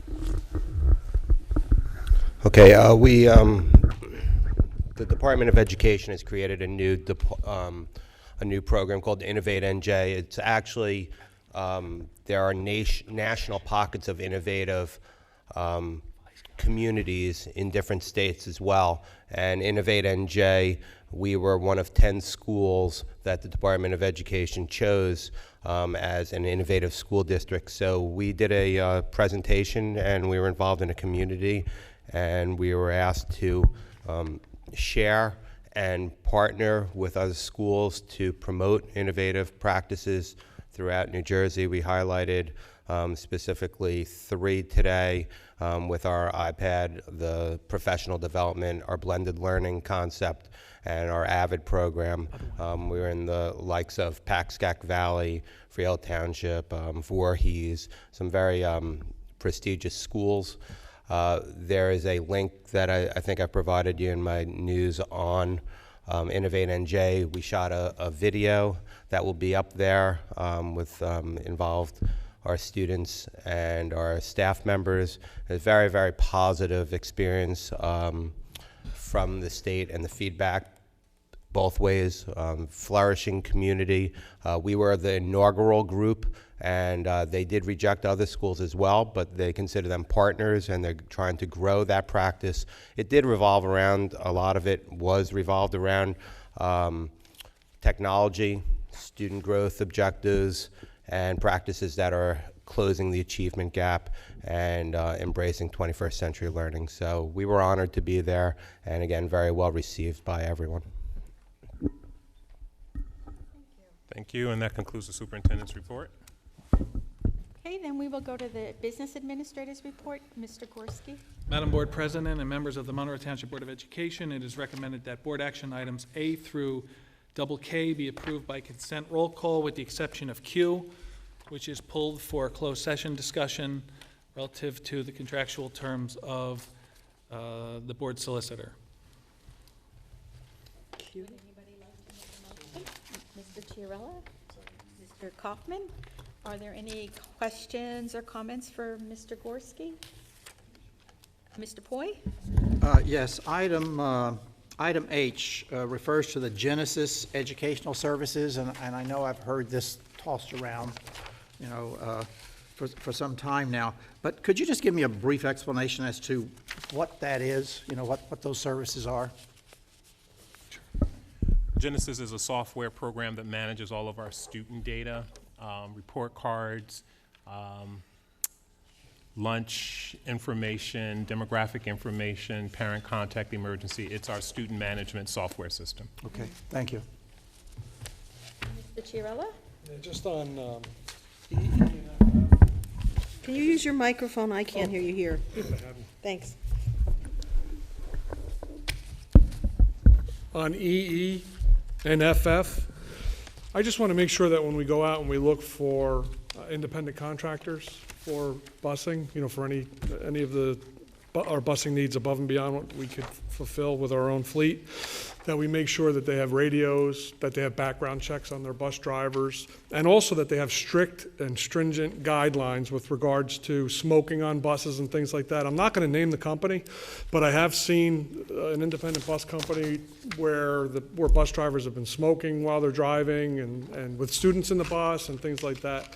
I've tried to report that when I could. At one point I thought maybe that bus was working for us because it was in Monroe, and I reported that here. It turned out it was going to another district, which really doesn't change the fact that they have bus drivers smoking on their buses. So I just want to make sure that we're doing everything we possibly can with anybody that we're outsourcing to, that they are up to our standards, because that scares me when I see stuff like that. Thank you. Anyone? Ms. Arminio? Yes, I'd also like to ask on EE and FF, are these general, regular routes, or are these in addition to what we normally do?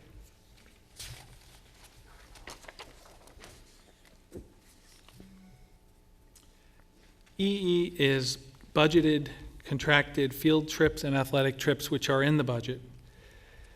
And FF is pupil transportation contract renewals for field and athletic trips. Is it that we can't accommodate them with our fleet, or is it a timing issue? That is correct. It's your earlier statement. We cannot accommodate those with our tiered busing system, so those are contracted out. The value of those, do you have that on each one? No, I'd Of have the to contract? compile that information. Okay, I mean, would it behoove us to buy another bus and hire another bus driver? I agree with Mr. Chiarella that we're safer with our own employees, and we have very good employees for that. There's absolutely no contest to that statement. Our transportation employees provide a service that is Extraordinary. second to none. Right. We've heard that repeatedly, and through the prior board and this current board, we are making aggressive strides to purchase more buses and bring back the fleet in-house. There was a cost-saving benefit that was implemented years ago, because a contracted bus on an annual basis is about $15,000 cheaper, because they don't pay their employees benefits, where the district does. That offers great continuity of the driver, familiarity with the routes, compliance with the district's policies and regulations. Safety. Safety. The Middlesex Regional Ed Service Commission does do a fine job, and they have very stringent procedures and regulations, just like Monroe. But here we enforce them. There, it's out of our hands to a degree. We did put in the bid specs recently to include cameras in all of the contracted routes. So as those routes are renewing, we have now required cameras on them. Is it appropriate, I don't know if it's appropriate to say this now, could we ask for a comparison of costs? Because if it's a minimal cost in addition to what we're paying, then the board can maybe be more informed as to go further, like with our own bus. Yes, I can give you If that's not that too- analysis. An additional burden on your daily activity, Mr. That's okay, it's worthwhile. Like I said, as a benchmark, a full 54-passenger bus utilized on an annual basis is about a $15,000 savings to contract it out. But there is a degree of service that is not attained by doing so. And some of the contracted routes are out of necessity. For example, if a child requires a van with a lift for special education purposes, it would be cost ineffective to buy such a van for 1 or 2 students, so that's contracted out. And field trips and athletic trips are infrequent and very hard to schedule, and to have a full-time driver or a bus sitting idle for that would lower the efficiency rating. And when we do this, do we pay for this in advance, or do we pay per trip? No, it's per trip. So they're sort of on hold, right? Yes. It's sort of like a retainer, and then when we need them, we call them, we have to Yes, get them. that's exactly Okay. right. Thank you. Anyone else? Mr. Notstein? With regard, correct me, maybe I wasn't listening. We're pulling Q, is that what you said? The attorney of record? Yes, yes. And we're going to do what with that? We're going to We're discuss going to put it under closed session. in another meeting or tonight? No, tonight. I'm Thank going to you. add it to closed session. Anyone else? Mr. Prezioso? On W, Michael, what, I'm sorry, whoever could answer it, the asbestos award, what part of the middle school has to be serviced? The Monroe Township Middle School has certain areas that are in our AHERA plan, AHERA, that are designated to contain non-friable asbestos. They are in some of the science tables, they are in some of the flooring, the floor tiles, and that is being removed and remediated as part of this bid so that we can proceed with internal renovations to create more classroom space within the school and get this stuff, get this material out of there so you don't have to do it on an as classroom construction basis. And FF and EE, those are basically special ed students being out of district, correct? Pupil transportation contract renewals. That's what we just talked about. Yes. EE is field trips and athletics trips. That's a combination. And FF is contracted field trips, athletics trips, special education. Yes. Yes on FF. Thank you. Ms. Arminio? Yes, on double A, the contract renewal for Met's Culinary Management. I know I wasn't here for that last year, or was it? But one of the reasons why we switched services was to get additional funds. How does that $400 in management fees? Now, is that over the life of the contract? Just one time, 400, it's just an increase of $400. A lot of these contracts adjust for inflation, particularly the ones that are allowed by law to be multi-year contracts, which the food service management company contract qualifies for. So last year was the base year for Mets, Right. and as Nancy Mitrasak and I would attest, their services provided to the Monroe Township Board of Education has added a great improvement, not only to the quality of the food from farm to plate initiatives to better management of the school district cafeteria staff, and it has increased participation, as we mentioned before, and has actually decreased costs. As part of that contract that was awarded in the base year, there was a guaranteed profit, of which the figure escapes my memory at the moment. Profit to us. And we are on track to meet that. Right. So the cafeteria program is functioning extraordinarily well and is on track to meet those commitments by Mets. Thank you. Anyone else? Seeing no one, we will have a roll call. Ms. Arminio. Yes. Mr. Braverman. Mr. Chiarella. Yes. Mr. Zarneski. Yes. Mr. Kaufman. Yes. Mr. Nostine. Yes. Mr. Poi. Yes, but I recuse myself on A10 and L because I'm on the Middlesex County Regional Ed Services Commission Board. Point of order. She has to, she should I have do have to recused. recuse myself, I'm sorry, on JJ and II.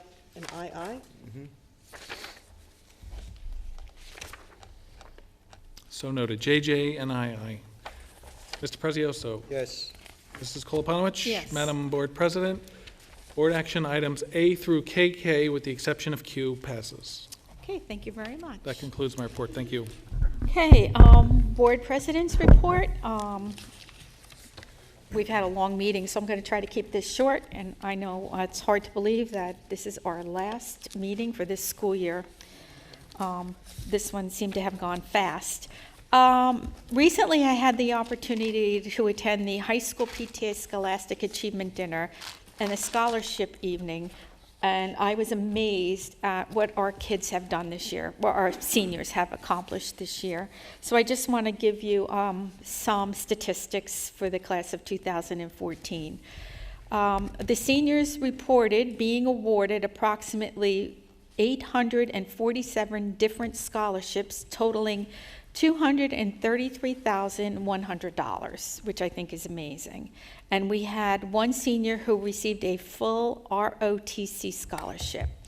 We had 6 National Merit Scholarship commended scholars, and approximately 100 seniors held membership in the National Honor Society. 88% of our children are furthering their education, whether they're at a 2-year school, a 4-year school, or a career institute. 2% will be entering the military, and 10% are going into in the employment industry. We've had students that have, first of all, they've been accepted to over 200 different colleges, and some of them have received scholarships to continue playing sports. And I was amazed at the variety of sports and clubs and jobs that were held, the volunteer work that these students did, the mentoring that they did for others. And I wish I could have written it down, but by the time I was reading everything, I was just so floored that I just forgot to write everything down. So I think with everything that we've accomplished this year, it's been really good. So I'm very proud of where we are. So at this time, we will go to other Board of Education business. And is there any other business by any member of the Board of Education? Mr. Chiarella. Yeah, I just want to give a quick planning board update as to what happened at the last planning board meeting. And I apologize because the planning board meeting before that, we had a meeting which Coincided. yeah, which is, got in the way of me attending that one. So we only had a couple of items at the last planning board meeting. One was a change in classification from commercial to a classification that would allow for a PRC development over by the Turnpike and the border of South Brunswick. I think that's South River, Cranberry Road, or Cranberry South River Road. 635 is Yeah, yeah. And so that passed. So it'll allow for a development of another PRC should the developer decide to do that. And then there was a closed session item to discuss a legal matter with regards to a larger development. I don't know how much I could say about that, but it was closed session, so I could just say that we had that. And that was it. It was a short meeting. Thank you. Anyone else? Mr. Kaufman? Can we find out if we got sign-offs? That video we saw tonight was just completely inspiring, and I'd love to be able to find out if we could put that on our website to see. It's going up. It's got it, right? It's got to be out there. It's part of the soda gold. Okay. Should do that for your Channel 28, too. Yeah. Mr. Poi? Yeah, just a brief comment. I appreciated Dr. Gorman working with the folks in our technological arts, industrial arts department. I was very interested in the project Lead the Way. I learned an awful lot from that visit. I was very impressed with the teachers that are involved in the program. I was very impressed with the program itself. I really thought it's just a great program, and we need to do as much as we can to publicize this to the community, because I think we have a lot of engineers that live in the community, and they would find this program quite outstanding in terms of how it introduces our students to the world of engineering in a very practical, hands-on way. It was just truly tremendous. And it would probably be beneficial to the entire board to see some type of, but the best thing is going in there and seeing it. Doing a presentation here, I don't think you'd get the same effect, but it was really outstanding. That's it. Anyone else? Okay, seeing no one, we will go to closed session resolution. Be it resolved that the Board of Education of the Township of Monroe hereby moves to go into closed session in accordance with the Sunshine Law, Chapter 231 of the Public Laws of 1975, NJSA 10:4-6 through 10:4-21, to discuss the following subjects: personnel, superintendent's evaluation, harassment, intimidation, and bullying incidents 38, 39, and 40, and we've added the attorney contract review. The discussion conducted in closed session can be disclosed to the public at such time as the need for confidentiality no longer exists. So moved. Mr. Notstein, Second. Ms. Arminio. Question. I have a question on the motion. We don't have questions on, okay. We're going to be discussing board attorney. Evans versus Atlantic City says that the send receive district representative is not allowed to participate in that discussion. Is that an accurate assessment? Yes. Thank you for presenting that. I did discuss that very case with the board attorney today. She said that case focuses on the right to vote on the appointment of the board solicitor, not to deliberate in the closed session.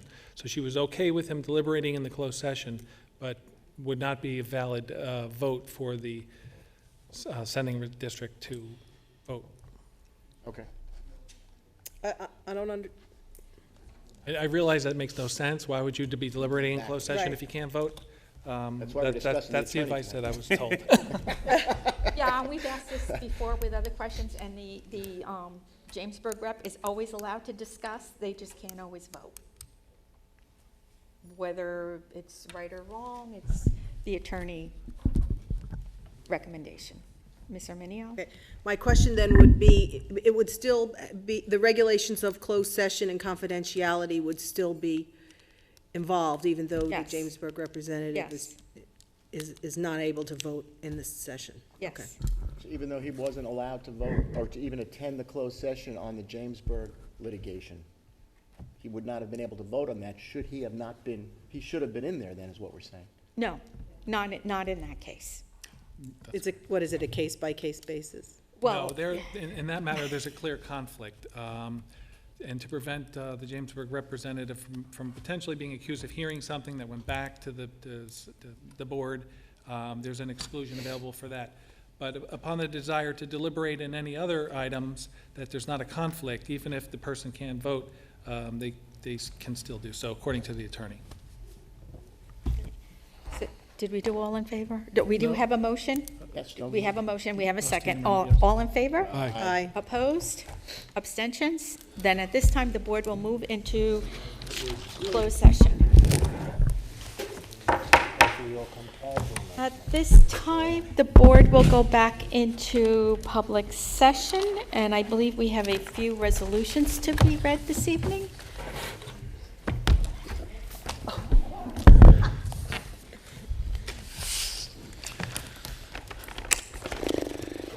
It is recommended that the Monroe Township Board of Education approve an annual salary increase for Dr. Kenneth R. Hamilton to $200,776,200,776 for the period from July 1st, 14 through June 30, 15.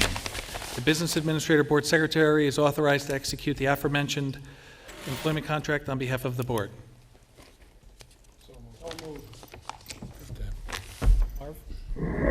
Second.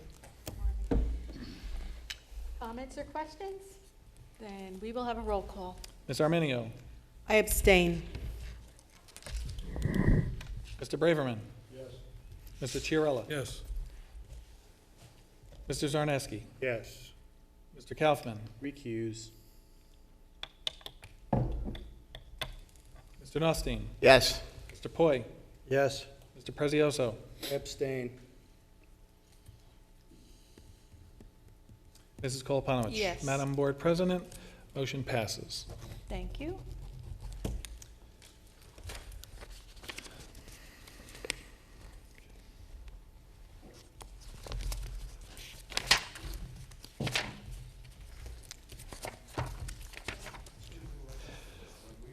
Okay, it is recommended that the members of the Monroe Township Board of Education approve Wallance Goldman Spitzer, PA, as the attorney of record for the Monroe Township School District for the 6 months beginning July 1st, 2014 through December 31st, 2014, as previously submitted. The rates remain unchanged from last year. So moved. Second. Michelle and Tom. Comments or questions? Roll call. Mr. Do I Prezioso? have to abstain? It's recommended.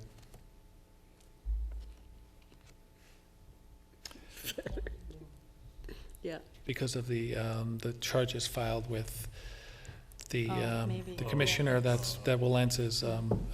Yeah. Yes, I think you should. Discussion concluded. Okay. Ms. Arminio. Yes. Mr. Braverman. Yes. Mr. Chiarella. I recuse myself.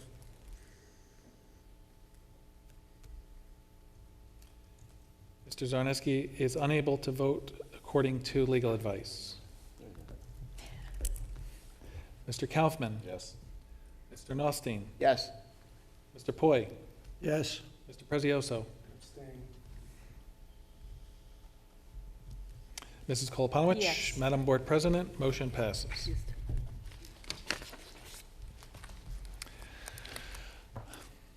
It is recommended to the members of the Monroe Township Board of Education that the Business Administrator Board Secretary be authorized to prepare a RFP, request for proposal for legal services for the 14-15 school year. So moved. Second. Won't be the 15, 14th, 16. yeah, it would be the 14, 14, the so- 14 calendar year. It would be January 1.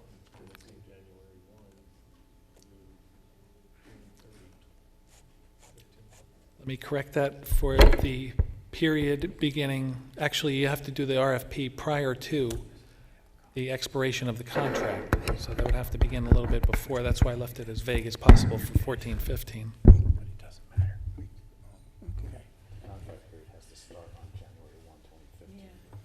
But the RFP process would begin immediately. That doesn't have to do with the contract. The contract starts January 1st. So you don't need a date on that. Just make the motion for it. Okay. That motion's rescinded. It is recommended to the members of the Monroe Township Board of Education that the Business Administrator Board Secretary be authorized to prepare a request for proposal and solicit proposals for legal services. Moved again. Second. Any comments or questions? Seeing none, roll call. Ms. Arminio. Yes. Mr. Braverman. Mr. Mr. Chiarella. Yes. Mr. Zarneski. Yeah. No. No. Well, you could vote, we cannot use Yeah, it. yes. Yeah. It's probably a no, but. I'm questioning whether he can still engage in an It does- RFP it- process, yeah, but it does. we'll take that as yes. Mr. Kaufman. Yes. Mr. Nostine. Yes. Mr. Poi. Yes. Mr. Prezioso. Yes. Mrs. Koloponowicz. Yes. Madam Board President, motion passes. I apologize That's okay, it's for late. the sleepiness It's late almost this late in the to evening. tomorrow. Okay, and that concludes all of the, I guess, the resolutions from closed session. So we'll go to public forum. Anyone from the public wishing to speak, please come to the microphone and give your name and address for the record. Okay, seeing no one, we will close public forum. Our next scheduled Board of Education meeting will be Wednesday, July 23rd, 2014, 7 o'clock p.m., Monroe Township High School. Motion to adjourn, Mr. Second. Kaufman, Mr. Prezioso, all in favor? Aye. Opposed, abstention, meeting adjourned.